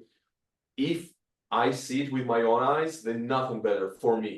And people are different. I know a lot of people who doesn't need it, but for me, my tip is that if I will do it, I would have a personal connection with it. So personal connection, when I see it, when I did it, and I took a photo or a sketch or etude, and this is the secret for me to be really like good at it. Yeah, good point, man. Yeah. So creating the reference for yourself to Yeah, like yeah. Basically be your own like cinematographer and director and a model, just create it on your like in a field, on the spot. Mhm. Yeah. What about softwares? For me, it's just Photoshop, Blender, and then Heavy Paint or Webby Paint. I use that here and there. I'm starting to use it more and like incorporating it into like my Photoshop paintings. Like I'll like sketch a little bit in Heavy Paint and then drop it in. And but yeah, what kind of software do you guys use? Shout out Heavy Poly, great friend of ours. Yeah, heavy painting. Yeah, Webby paint now is it's really cool. yeah. I don't know, Vaughn's a genius. did you find a value using it like on a projects, like on an actual work stuff, or just for yourself? Yeah, both. I'm starting to use it a little bit here and there for what we're doing. It's mostly because the brushes in there are so like unique and cool and like really bold. So like if I find that I need that effect or something in my painting, I'll just be like I'll switch over to Webby Paint. I'll like paint it and then pull it in and then mess with it in Photoshop. Yeah, yeah. For me, I think the Photoshop and Blender are the most useful tools that I'm really comfortable with, and anything really can be created there. Like anything. I think it's. I'm gonna foreshadow a bit Vanya's answer. I think Artrage is also pretty cool software, but I'm not using it that much as Vanya does. But it's also pretty cool. It has like a really unique Color blending. color blending, your brushes, and gives you a feeling of real paint, authentic feeling. Anything else? Yeah, Artrage. Yeah, of course, Blender, of course, like Photoshop, but Artrage is something that I'm really into, Like Artrage is basically like it blends colors like nothing is kind of, they have some kind of formula that I never kind of saw anybody replicating. I mean, in Photoshop, you can have a mixer brush, or something like that. But in Artrage, it's really, and it's simple. It's much more simple than Photoshop and have much more restrictions. Photoshop is like limitless. You can do anything. In Artrage, because the programmers were not as good, it's really laggy, it crashes a lot, and it have much more restrictions. You cannot do too much. And for me, it helps because when you like, Artrage doesn't have masks on layers. It just doesn't. That's it. And in Photoshop with masks, you can do anything. But restrictions for me, I think it's very, very inspiring when it's like do it on the spot, simple, no tricks, just paint it. You know, this is what I personally enjoy the most. And sometimes I'm trying to bring it to some commercial projects that I'm doing. Sometimes it's successful. Sometimes I'm just leaving it as a test for myself. But the art rage, I'm a really big on this. And of course, pencil on paper, nothing can beat that. Yeah, pencil. I mean, it's like a real software. There are not many people in the world right now who can really draw pencil on paper. I mean, That's true. in our industry, I think, of course, you can find some students or some artists who like just do that, but they don't do like movies, you know. So like, Yeah, I think it requires a lot of fundamental education to draw really good on paper, and you can like even somebody like draws on paper like a lot, and you can see like cool sketches of something, but then you're like, oh, draw a hand of human, you know, and you can see like through the like how people treat the anatomy and shapes, proportions, especially hands of people. You can really see like who's a really good master of drawing, and it's like for real, like not that much really successful amazing drawers. A lot of decent but amazing drawings takes a lot of fundamental knowledge. I want to, because usually I'll like go outside and I'll like paint traditionally, just trying to like capture the light and the color. And but I was thinking I should take a break from that and just use pencil and paper and think about more of the design of things, like because that'll force you to focus on different things. And I was like, I bet that will really help me to discover something new in the work that I do if I just spend a lot of time drawing, because I've been just like focused on like color and lighting, painting, for so long. So yeah, that's a good point. Yeah, that's not Um, easy. I mean, whenever I draw with a pencil, I'm like, I don't know how with you guys, but I'm really sweating a lot. Like every time it feels like new. Every time like, you're it's like beginner. I'm scared just to make a first line on the paper, and then I'm making it, and then like erasing it, and But you did it like last 2 years, you improved really drastically on the drawing. thank you, man. Like we used to be in Paris together when we were just moved to Europe, and we were living together. And I remember we were drawing together. I remember the drawings that you did then and the drawings that you're doing now in these 2 years. It's a crazy difference. Like you really like you achieved the crazy level that it was not there just 2 years ago. You know, you're growing. It's I like honestly think I just remembered how I was drawing, like when I was in a academy. Because after that, I was just focused on the cars, and then it was like commercial projects, and then I like your drawings like influenced me a lot at some point, and I was like, I just lost how to look at things and how to approach a real drawing. I think, and I'm just now like starting to realize, oh, like it's just much more simple than I thought.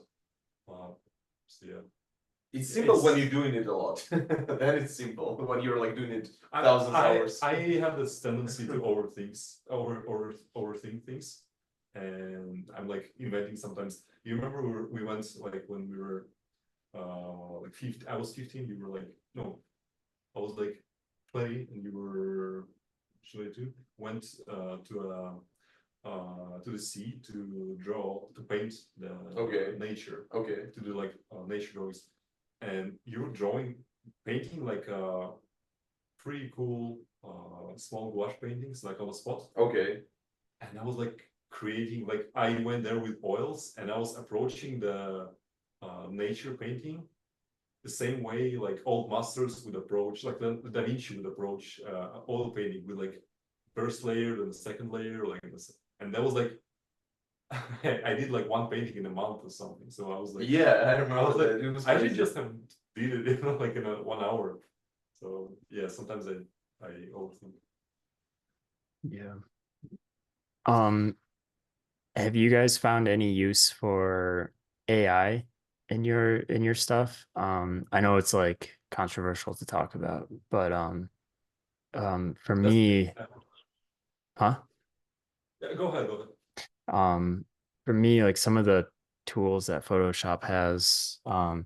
Actually, I know a lot of people like hate Photoshop now. I'm not sure why. I haven't been like following too closely. Maybe it's because of the AI tools. But something I've used it for is like generating references. You might find like a photo of like a car or something, and then you could drag it into Photoshop and then just like extend it, and then it gives you all this information. And it might just be like kind of like random junk, but you see that like random stuff and it might inspire something, it might inspire some shapes. So I've kind of been using it in that way. And I find it helpful for, just creating references for myself, I guess. Yeah.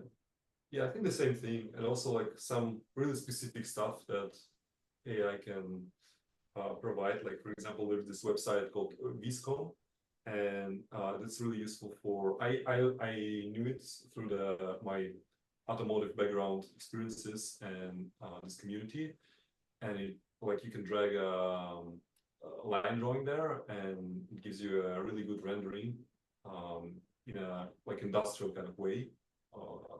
It approaches it, but you can literally experiment like with different settings, and it gives you like a really nice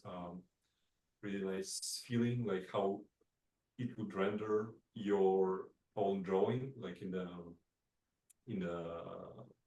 its own way. It gives you just some thought, and yeah, some small things here and there, like AI voices. Me and Vanya use that a lot.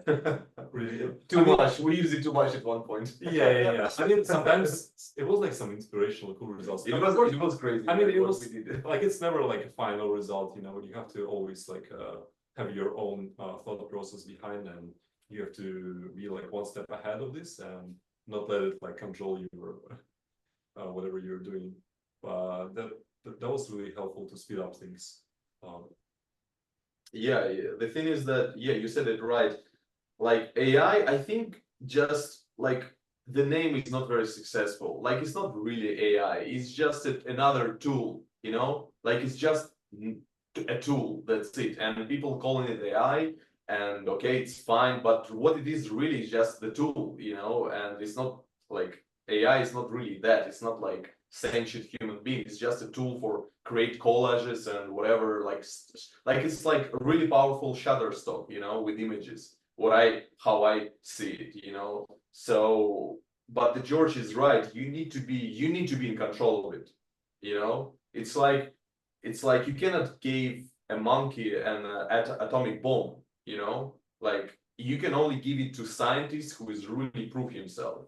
So this tool is very, very powerful, and so far I think we're just learning how to use it. I personally tried, of course, like everybody else, do some experiments there, and the results was super crazy.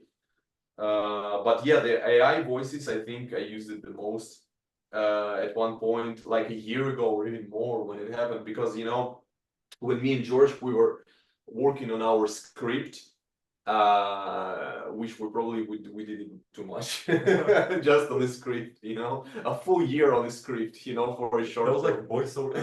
Yeah. So we were using heavily this AI generating voice tool to kind of like, okay, we don't have any actors, we don't know anybody, like so we just were sitting in the middle of nowhere with this AI tool, and we were giving him our script that we wrote and trying to hear our dialogues back to us. And it was really not it, it was really like hard because we didn't know what to do, we didn't know what we want. So I think when you don't know what you want, you cannot use it. You only can use it, like in your case, for example, when you just need to, that you need a reference, So it's really interesting how it will evolve in the future. Yeah. Just want to quickly mention one thing, because we're only saying like good things about AI.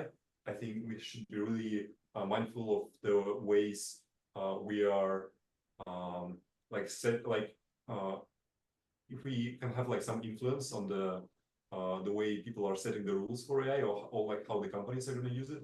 I think that's the most important thing right now in this, because like we as like two like artists in the industry, we use it like in our own mindful and thoughtful ways.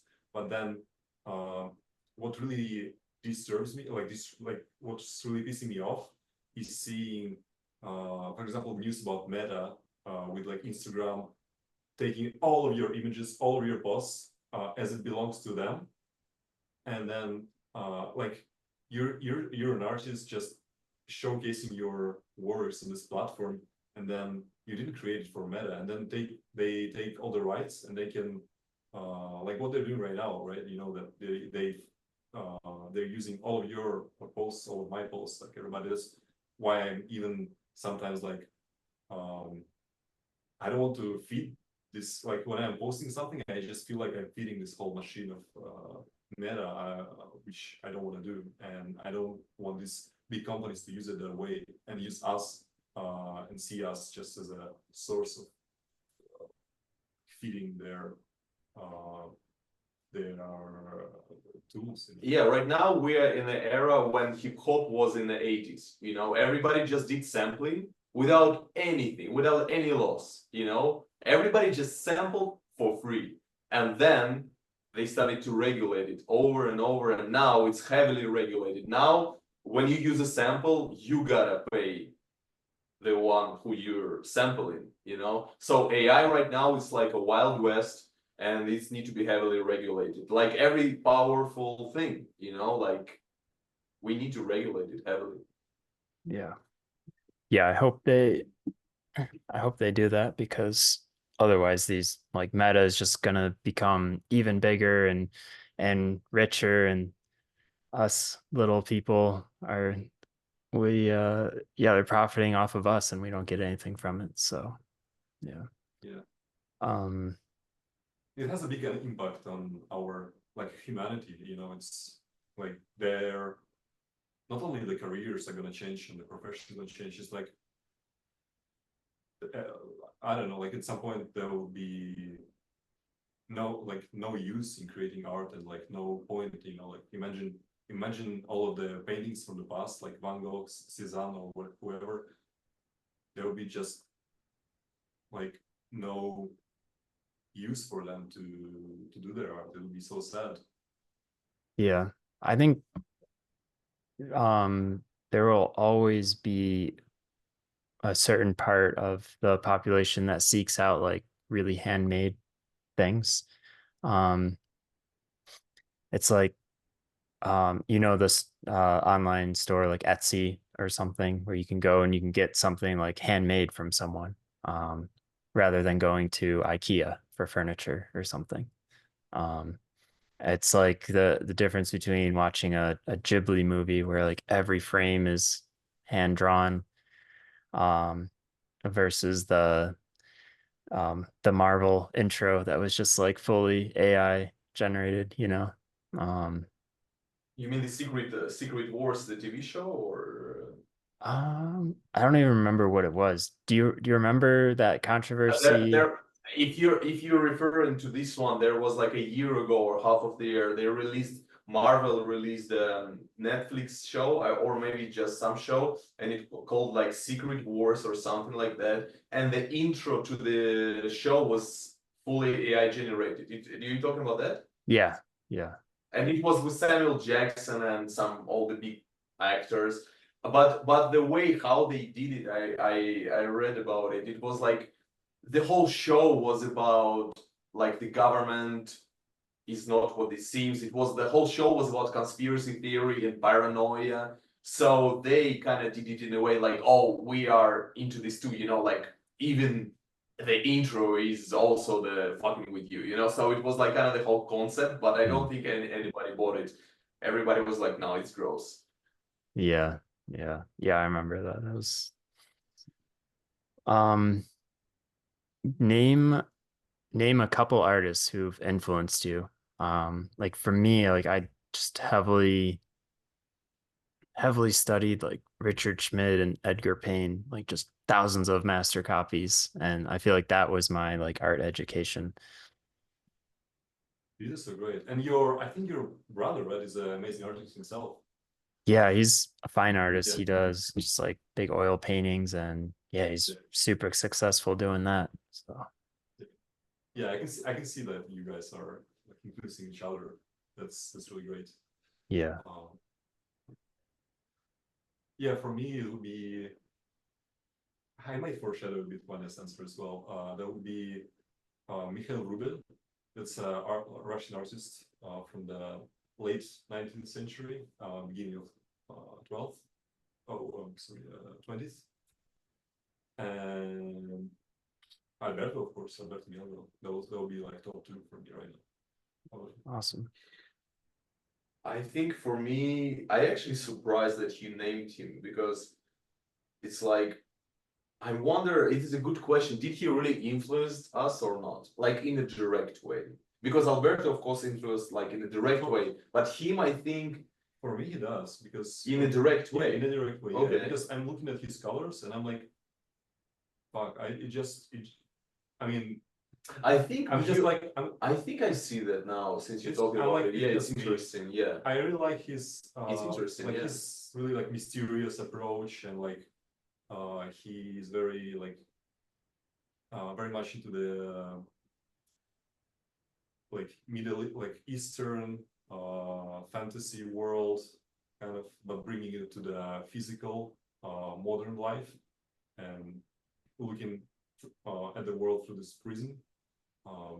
That's something that's really relating to me. It's interesting how he influenced you literally directly, because I was always influenced by him, but not in a direct way. He's like the one of the best artists of 19th century, but he influenced me more because he was just like, he was genius, and his technique was like incredible. He was like the best drawing master and the best painting master, how he created shapes and everything.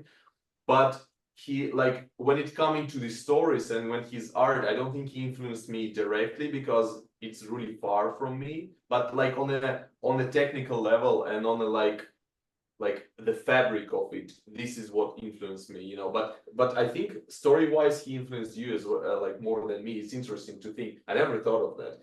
But I think like I can say what influenced me, just my life.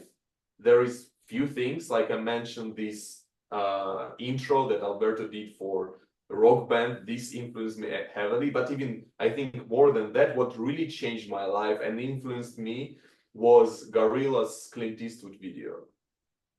I remember when I was 7 when I first watched it, and I didn't have a concept as a child like that is like somebody did it, right? You just, as a kid, you don't think that somebody do something. You just saw things on TV and it's just growing like the apples from a trees, you know? So I remember just the whole phenomenon of this music video. It's literally changed my life because, you know, now we kind of doing this animation, you know, we kind of doing this. And I watched Gorillaz when I was a kid over and over and over, and how they move and how they look. It was really life-changing experience for me as a teenager. It was before and after. Literally, I was obsessed with it, you know. And as an artist, of course, yes, Alberto and Ruben. And I think the other one that I can name is Egon Schiele. Like Egon Schiele is the one who literally like changed my way of drawing for years, not in a good way. I think I was too obsessed with him and I was just bad version of Egon Schiele for a few years. But it was really resonating with me because the George was talking about how our drawing in our academy, design academy, was always about construction, never about light and shadow. It was always how the things built, you know.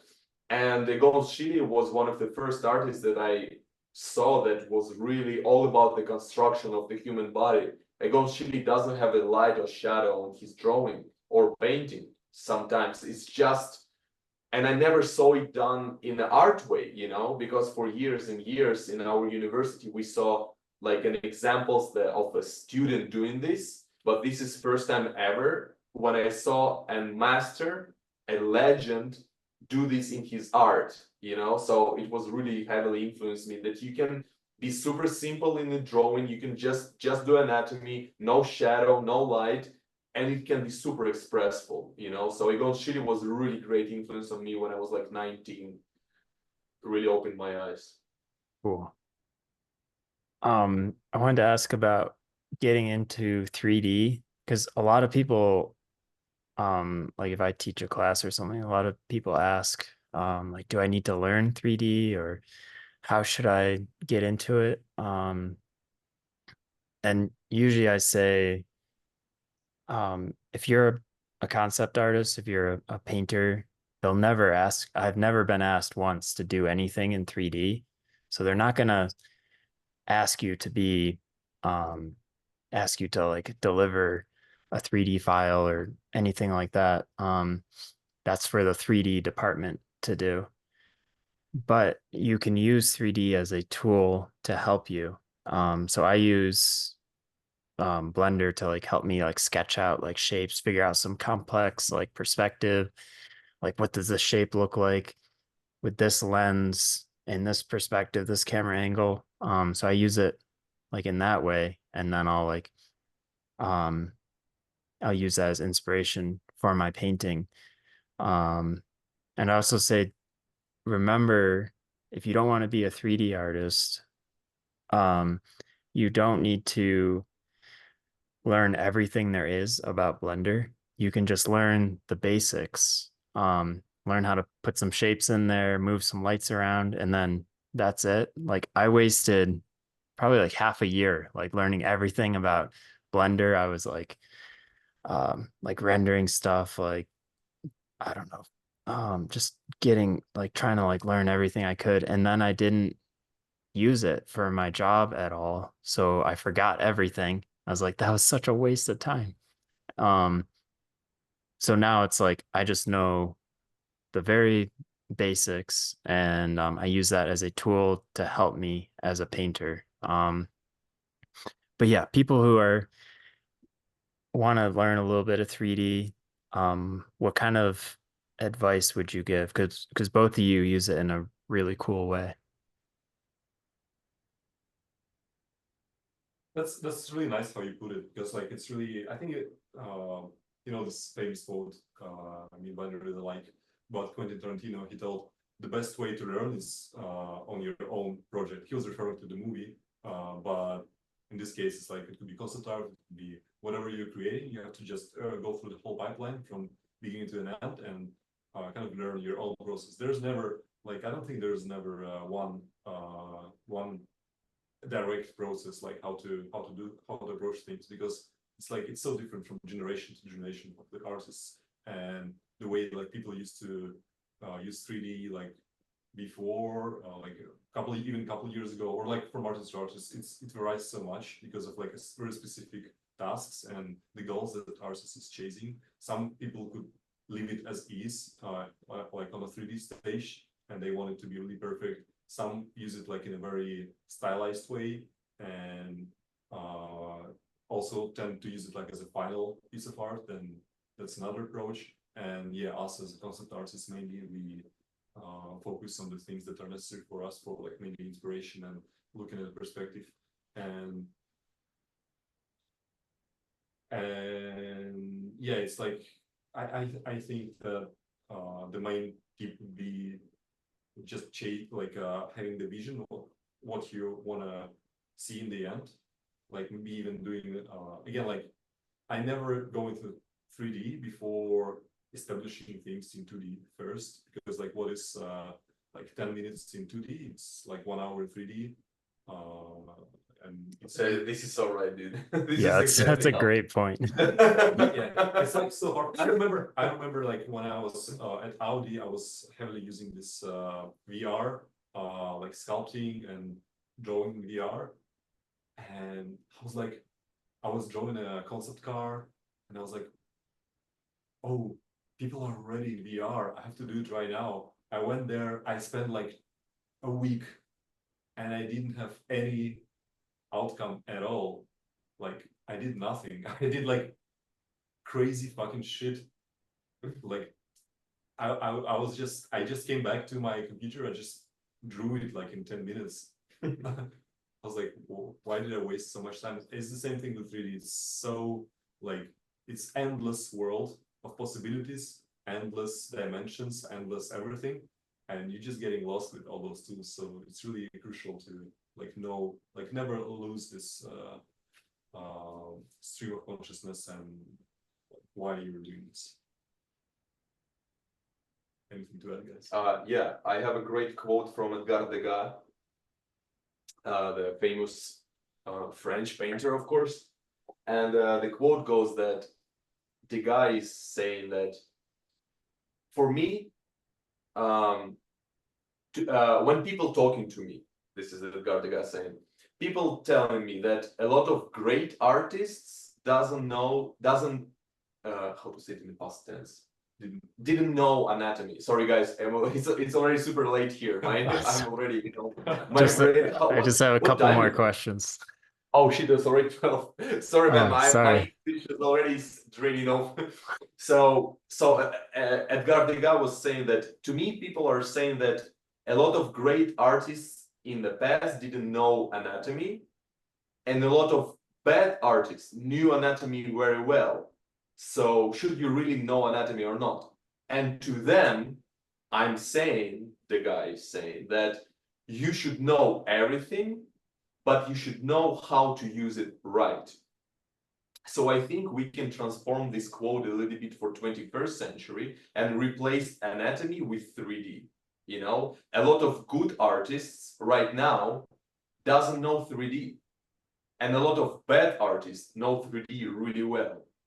So Edgar Degas, I think, he's dead, but if he would be alive, I think he would say that you should know everything, but you should know how to use it right. You know, it's not obligated. You can be great without 3D.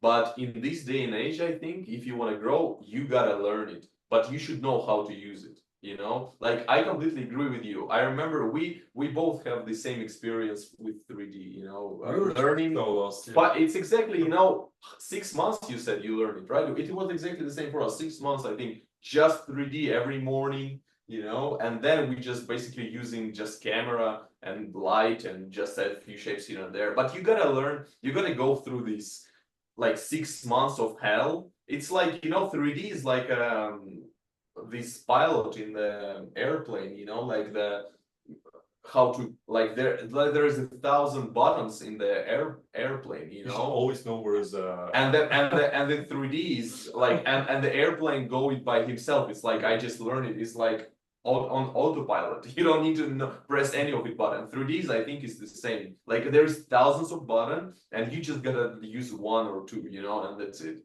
And in case in our case, you know what I mean? 3D people, if they're gonna listen to this interview, you're gonna these motherfuckers, you know what they're talking about. But for if like this is I think more from artist perspective, like traditional artists, you know. As I like progress as an artist, I've realized how important real world experiences are, because it's like well, first you have to get good at drawing and painting, and but there's always going to be someone who's a better drawer, better painter. And what I found lately is we hire people for their unique experience in life. And if they can like translate that, if they can bring that to the project and to the images that they're creating. I don't know if you notice, but for me, it's so obvious when someone's just sitting in front of their computer their entire life and they've only taken in like photos, versus someone who's gone out and like drawn, and they they've experienced like walking through a sketchy part of town and like um the dark clouds come in, it starts to rain, and they notice like that reflection on these like grungy materials, and like a rat like runs under like that experience. The more of those you have, and the more that you can like take that and put that into the feeling of the images you make, um to me that creates, yeah, you're able to create more of a connection and more of a mood with the pieces you do. Um, so I guess my question is, do you seek out real world experiences, or like how do you go out and like capture those and put that into your work? For me, I think for one, it is really crucial to connect with the real world and always have this like moments when you're extrovert and living like experiences and getting knowledge from it, and like kind of contemplating it, and also digesting all your experiences and making it your own, like so it goes like in your within your own philosophical and like structure, so it's really you can transfer them after to the art. And yeah, I remember for me it was like when I was working in this design field in cars industry, it was so nerdy, and I mean we all are artists, and still all of us are spending most of our hours in front of the computer, and we're so nerdy. But then I discovered there were like I was really fascinated about the lives of the painters of the past, and they all had every cool artist had such a cool life, and I think even what was I mean, not just cool, but intense. yeah, I mean like really yeah, like they experienced a lot, and they had like challenging, interesting, fulfilling life, full of emotions, experiences, and that's really something that inspires us today. And for me, also was cool to learn like Alberto's blog post, for example, how he was telling about his experiences and learning that not all the like animation people are just sitting in front of the computers. There's like superstars that look amazing at the same time and have amazing experiences. And yeah, there was like some pivotal moments for me that I was thinking, oh, maybe not everything is about just sitting in front of the computer. It's just being an interesting, cool person in the first place. Yeah, the first and foremost, I think art is a human experience, you know, um like I think I mean we both grew up reading a lot about our favorite artists, you know, and all of them are saying, almost all of them kind of saying in different ways the same thing, that first and foremost you need to be a human being. Art is just a language, you know. It's like in every school you learn how to speak English, you know, or whatever language you're speaking, but at the end it's not how you say it, it's what you're saying, you know. And if you can use what you saw in your art, you know, you're an artist. It doesn't matter if you're good or bad. Like your art should be alive. And for it to be alive, it should be inspired by the real life, by the real experience, you know? Like, for example, if somebody is better, like using color in a better way, which doesn't mean anything, but for example, you know, technically, or does anatomy, know anatomy more and better than somebody else, it doesn't really matter. You know, a lot of artists, like for example, Van Gogh is really, you know, like he has some mistakes in his art, kind of, you know, but it doesn't matter. All his paintings are alive, you know. And I, for example, at some point of my life, I was a little bit too much with this alive thing, you know. I was like I had a few experiences when, for example, I was painting a lot in my apartment, you know, just as a hermit, you know, not going out at all. And then I was going to some birthday of my friend, and this birthday was so impactful to me, the way how colors was there, you know, how the light was like colorful, and how the people were looking, the costumes. It really, like, from this evening, I created years of paintings, the series of paintings, you know. It was like, I'm really proud of. But then I was like, overdid it a little bit. I was like, wait a second, so I just need to go out more. And I started to just going out and not painting much, you know. So it was like, it should be balanced, you know what I mean? Yeah, that's great. I mean, through your art, your personality comes through always, and all these painters, like seeing Van Gogh's painting or all the rest, is like seeing their their character through it and seeing it. But sometimes it's interesting that everybody personality is different, and sometimes it's really shining through your art, but sometimes it's not. Like Van Gogh, for example, it's really like obvious who he was. Or like take a Hitler's painting, it's like you never you would never have guessed. Oh yeah, we're gonna cut this part. No, I'm kidding. But what I'm saying is that somebody's art is more personal and revealing about the writer than about the art itself. For example, there was the Second World War, and the USSR artists who witnessed this Second World War when they were growing up as a kids, for example, this art of this generation was all about the war, about life and death of other people. And interestingly enough, the generation who grew up after this generation, who did not witness the war directly, their art was all about themselves, all about their personal struggles, their personal, about myself as an artist. This is not my words, this is the words from the artist Vyacheslav Ivanov, the artist from this generation, from the 60s, who witnessed the war, and this is what he said, I'm quoting him. So I think it's like everybody's generation is different. Somebody is about yourself, somebody is about the life that you see more, And I think George's is really good point that you should enrich your experience, not just by what you see or whatever, but by reading and observing the books. I think reading is what really enrich you as an artist, always. I think you should read more, as much as you can. Yeah. This is a tip. That's great. What's your schedule like now? Do you get up early? Do you stay up late? Like when do you stop work? Do you make some time for like getting outside? It's evolving always. It's like it just like depends on the task, sometimes speaking for me, I work a lot, as same as all we do.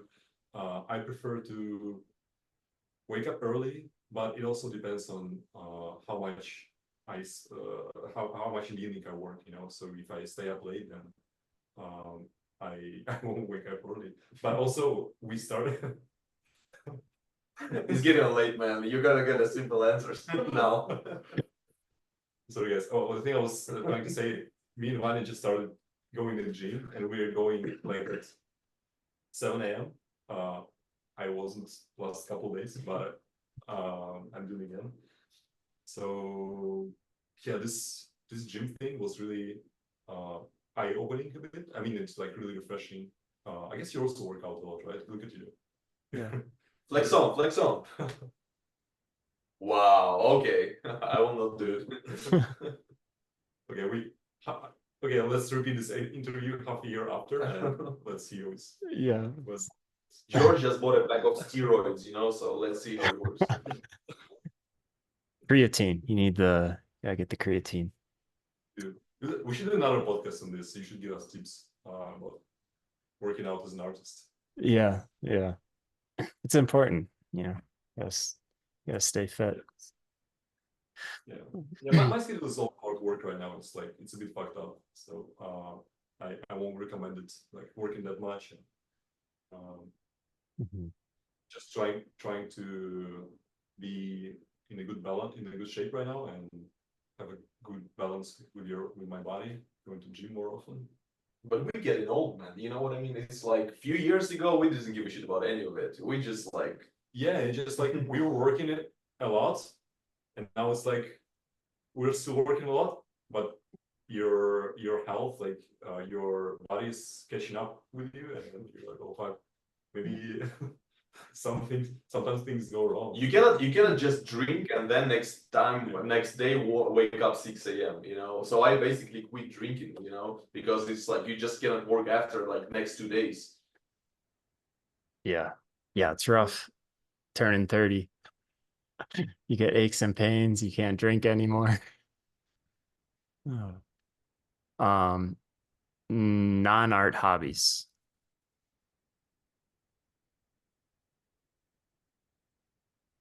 maybe you don't Skating. know. We're Skating? nerds, man. We're all about that. Skating is, but the skating like the grandma version of skating, not any tricks, just from point A to point B. Oh, that's what I do. When we were used to live in Paris, the Paris is like the most incredible place to skate ever. Like I never been in better city outside of St. Petersburg, probably as well. St. Petersburg and Paris, two the best cities for skating because it's literally just flat, almost the flat surface, you know. And in Madrid, for example, we cannot do that because it's like it's all hills and the streets are small. So skating, I think for me it was number one. Yeah, looks like Paris was built historically for skating. Yeah, for me it would be the reading, right? Non-art, non-art hobbies. Reading is art Is it? related. And I mean, you're consuming art. films are also No, dude, non-art hobbies. This is a tricky question. art. You got him. He doesn't have a non-art hobbies. It's over. Wow. No, man, I really skate a Come lot. on, man. Yeah. Do that non-art. Don't steal mine. I don't skate a lot. You don't hear it. Here you can. Yeah, in Madrid it's pretty hard. I like traveling a lot. Like, Do you though? For now, it's kind of exhausting. yeah, I'm dedicating a lot of time to like my art schedule, but next week I'm going to a little vacation to a bunch of cool locations. I'm going to New York and then to Mexico. I'm gonna explore a bit. And yeah, man, that's our lives. We're Yeah. nerds. How about you? I guess you're working out a lot, and then Yeah, what I else? try to work out like 6 days a week, 5 days a week. Lately my non-art hobbies have been like doing some yard work. There's a lot of like rocks around my property, so I'm like moving them, using them to like landscape a little bit. Um, I have a chainsaw, so I like cut down some trees, the dead trees, split some firewood. Um, so those have been like my non-art hobbies, I guess, like getting out and just, you know, um, doing some stuff in nature, just fun. You know who else had this non-art hobby like you? Hmm. Milos Forman. I have a friend of my family who knew Milos Forman personally, the guy who directed Flying Over the Cuckoo's Nest, Oh, for somebody who doesn't know. yeah. And I mean, one of the arguably the greatest movies of all time. And this friend of my family told us that Milos Forman and him, they got drunk.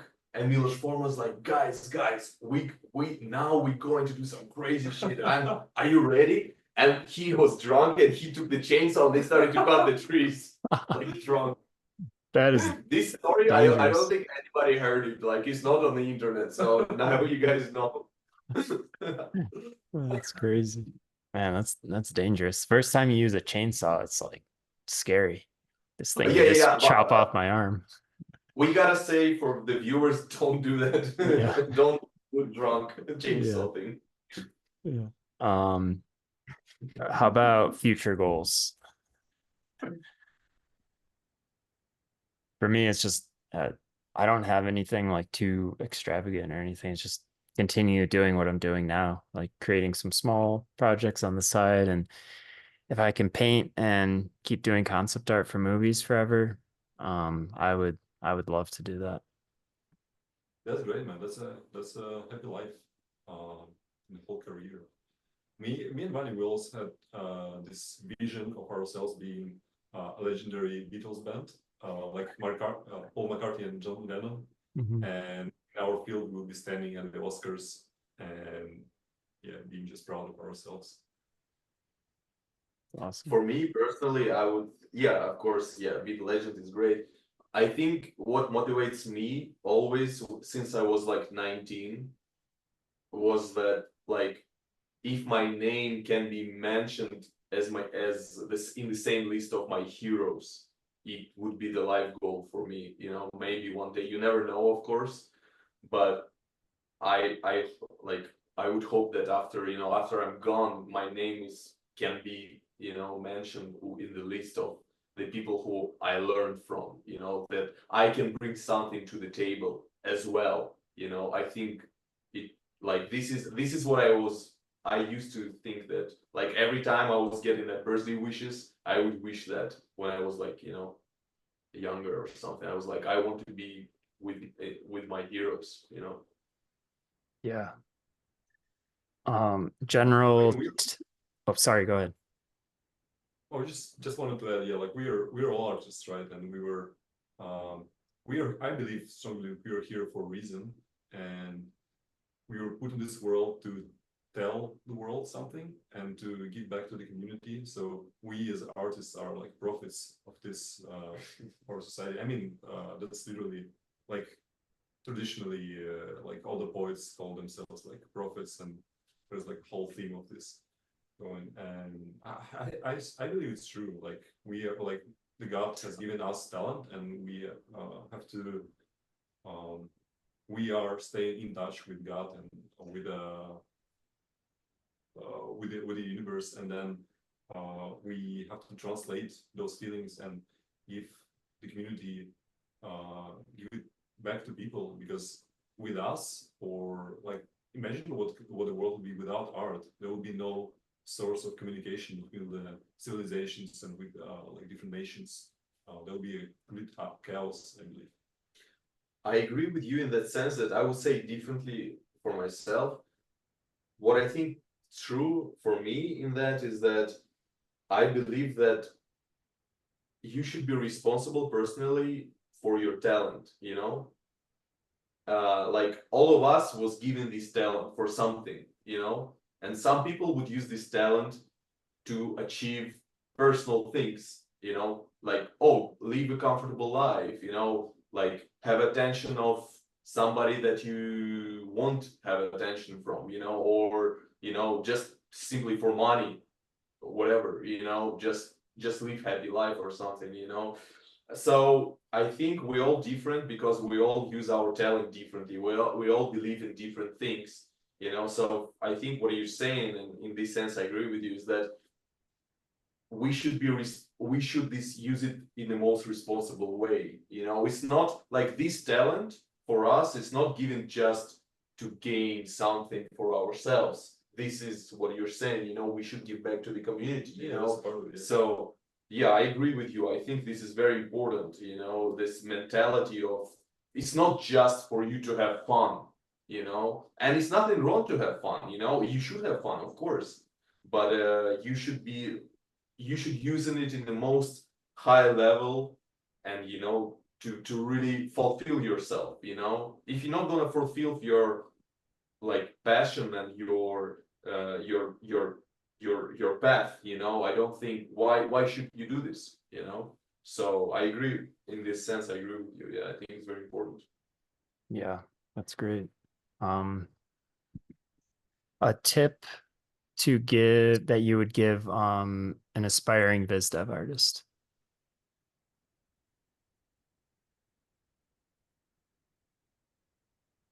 Watch a lot of movies. That gives you a really cool perspective on cinematography, and I think that just being stuck with like animation, just being in your own field and not looking in other fields, that really puts you in a box of this career, of this like, animation world. Yeah. My tip be don't create the portfolio. And I know that a lot of people would disagree with me, but this is what happened with me when I first got into the field. I remember 2018, I started to look for a job, because I was out of the university, and I was just doing my personal paintings. I never thought it was a personal paintings. I didn't know what the fuck I was doing. I was just doing what I was doing. I didn't like analyze what I was doing. But when I started to post my artworks on the internet, and I was like, hey guys, I need a job, what can I do? I was like on Facebook and shit, posting this, asking for advice. And the people, everybody, like I got this so many times, like, you're talented, it's cool, but you need to do this and that. There's gonna be HR looking for you, so you need to do concept art for characters and concept art for background and blah blah blah. You need to follow this basically these instructions. You need to be professional looking. People need to understand that you understand all these tasks, and you need to create a professional portfolio. And once again, it's not a advice for everybody, it's just what I feel personally that is true. Fuck this shit, okay? Fuck this shit with all my heart, fuck that. Be brave, be crazy, do what you love, and don't listen to what people tell you to create. Just create whatever the fuck you want, and then find your niche, because like all these professional portfolios, okay, I can do this and that. I don't care. I mean, somebody would care, but I care most what you like. For example, I never did that. And once again, our case is kind of unique, really unique, I think, in the industry. But I much rather watch somebody's personal artworks instead of like his tasks that he did to be hired somewhere. So this is my tip. Yeah, that's 100% agree. It's like, Once again, like, if I don't want to offend anybody, if like somebody's doing this, it's all good, no, like nothing against that. I'm just saying that my personality, everybody's different personalities, okay? So my type of personality is not good for me. I would just suck at that. I would create the worst portfolio. So if you're listening to this and you're something like me, you can listen to this advice. yeah. Or you can kind of follow, what you should in a portfolio, but do it in your own way. Yeah, exactly. Yeah. And now more than ever, you have to stand out and do something unique. Exactly. And, a lot of time, if I'm ever in a position where I have to like hire someone, like I would rather go to their Instagram or their Twitter and see like what kind of like doodles they're doing, or, you know, um, what kind of stuff they're doing every day versus like, oh, here's the portfolio with the format and everything. Yeah, exactly. Yeah. Um, how do you find happiness in life?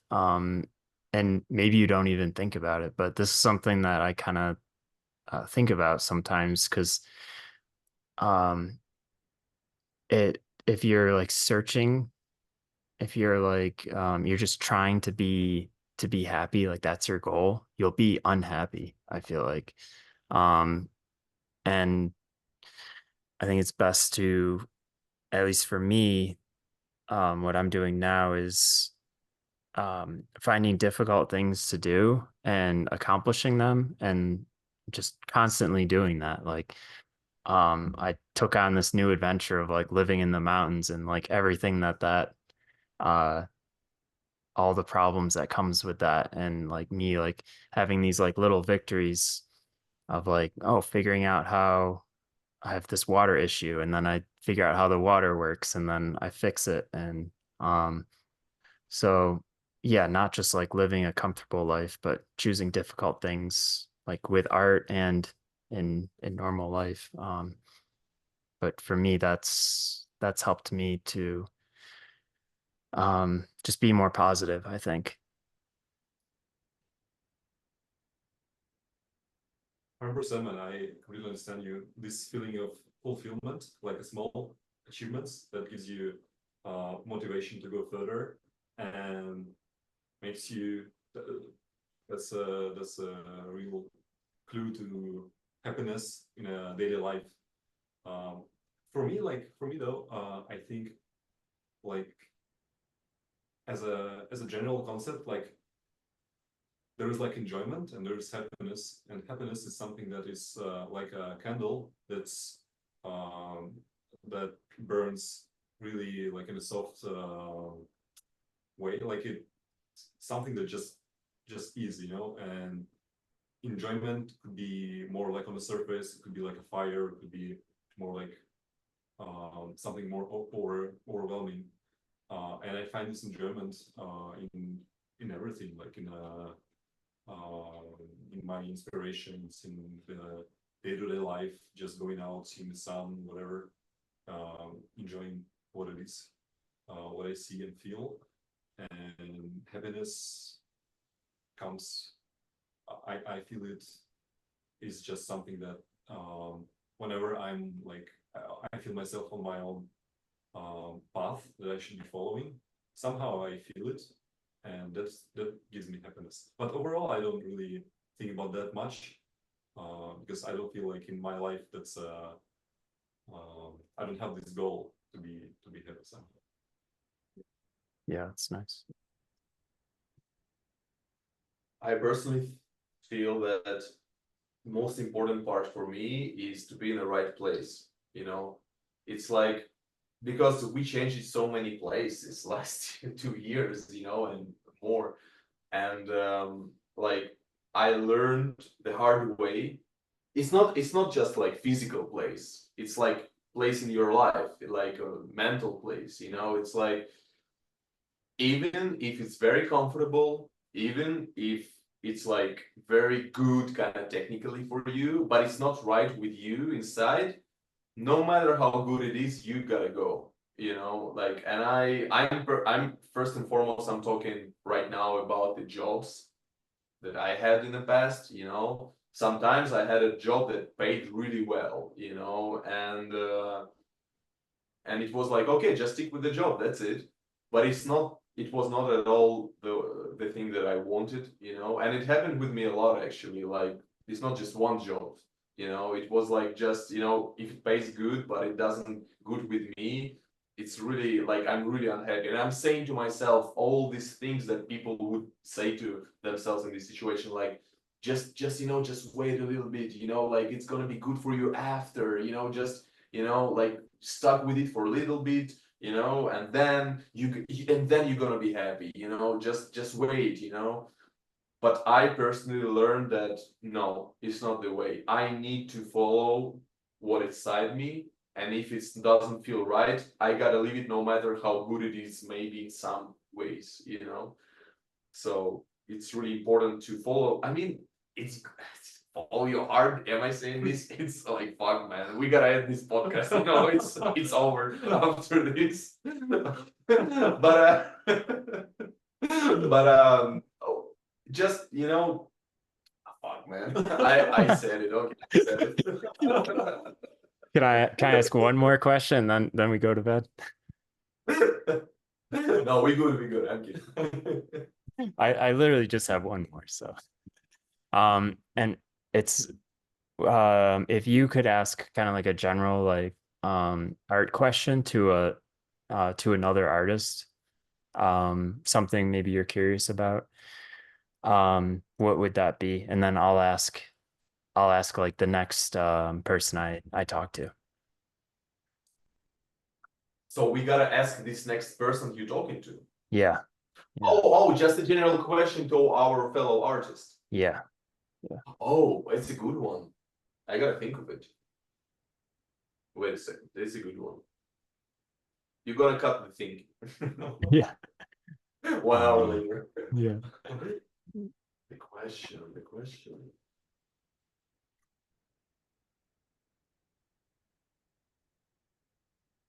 We can say hi to my cat while.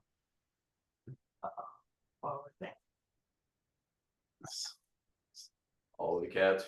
Looking great. Cat. I'm sleepy cat. Yeah. You guys mood fits. Okay, the question. Oh, okay, I got one. Should What are you willing to sacrifice in your personal life to achieve the greatness, you know, to achieve what you want to achieve in art? What are you willing to sacrifice? Because for everybody, it's going to be different. Some people doesn't want to sacrifice anything, and you can see it in their art. Yeah. That's a really good question. That's awesome. And you? amazing. What are you willing to sacrifice? I'm asking George now. Dude, I sacrificed a lot already. I mean, and I will. So This is future Hitler I speaking. I can sacrifice my finger. You know, I don't mind. No, I can do like two. but it's more like metaphorically speaking, you know, not finger, but Yeah. like a lot of my heroes, for example, they didn't have a successful family, you know. Like I grew up at idolizing like literally the most like the worst examples of like human lives, like Van Gogh, you know, Toulouse-Lautrec, Cézanne, Renoir, like you know, Monet. They all grew up like in poverty, didn't have money literally to eat food. You know, I could idolize Rubens, for example, you know, or Velasquez, but I never idolized them. I idolized those romantical heroes of mine who like literally struggle all their life. And I grew up in this image, with this image in mind, that artists should struggle and sacrifice literally everything. You know, like Van Gogh was my personal Jesus Christ when I was like younger. But later in life, I learned that you don't need to sacrifice sometimes. Like you can really live a happy life, fulfilling, and then also be a great artist. It's not a formula, you know. I don't think that it was their personal choice to sacrifice. Yeah, of course, exactly. Was, it was never a choice. They never wanted to sacrifice anything. Like Van Gogh was really struggling to sell his paintings. Yeah. If he would sell it, he would be happy. He wanted to have a family and everything, but you're not choosing your path. It's just how it happened. Yeah. I cannot say what I can sacrifice because like life really makes you sacrifice things, and like everybody's like the greater the artist is, the bigger the struggle, and some people unwillingly sacrifice a lot, and who knows like what I'm going to sacrifice when I have a choice. But then I can say like what I cannot never sacrifice. You know, I would never sacrifice happiness of my like grandmother or my mother or whatever. So I think if like for example like my grandparents, my grandmother is getting super old right now, and wherever I am in whatever place, like whatever career I am, like if there is a need for me to go right now and visit her or whatever, stay with her for some like whatever time, I would definitely sacrifice everything in my career, in my life, to do that, to be with her. So it's small stuff like this. But that's a good question, man. I was upset. The way why I'm asking is because I was obsessed with this when I was like 19, 20. I cannot wait to sacrifice everything. I was like, oh yeah, let's go. You know, like, oh, what can I sacrifice more? You know, like relationship, personal relationship, let's fucking go. I'm gonna sacrifice all of it. Yeah. Like I was asshole a lot to all of my friends and family because people just literally wanted to see me. Hey, Vanya, come for a beer, come for my birthday. And I was like, what? The birthday? I gotta paint, you know? So I would never show up in the family meetings. And now I realize why, like, you know, I was an asshole a lot. So now I'm much more chill on these sacrifices, you know? Yeah. George, do you have a question? Oh, yeah, I forgot already. Yeah, well, it's a tough one, man. If there would be any place on Earth, Mars, whatever, any time, where would you go?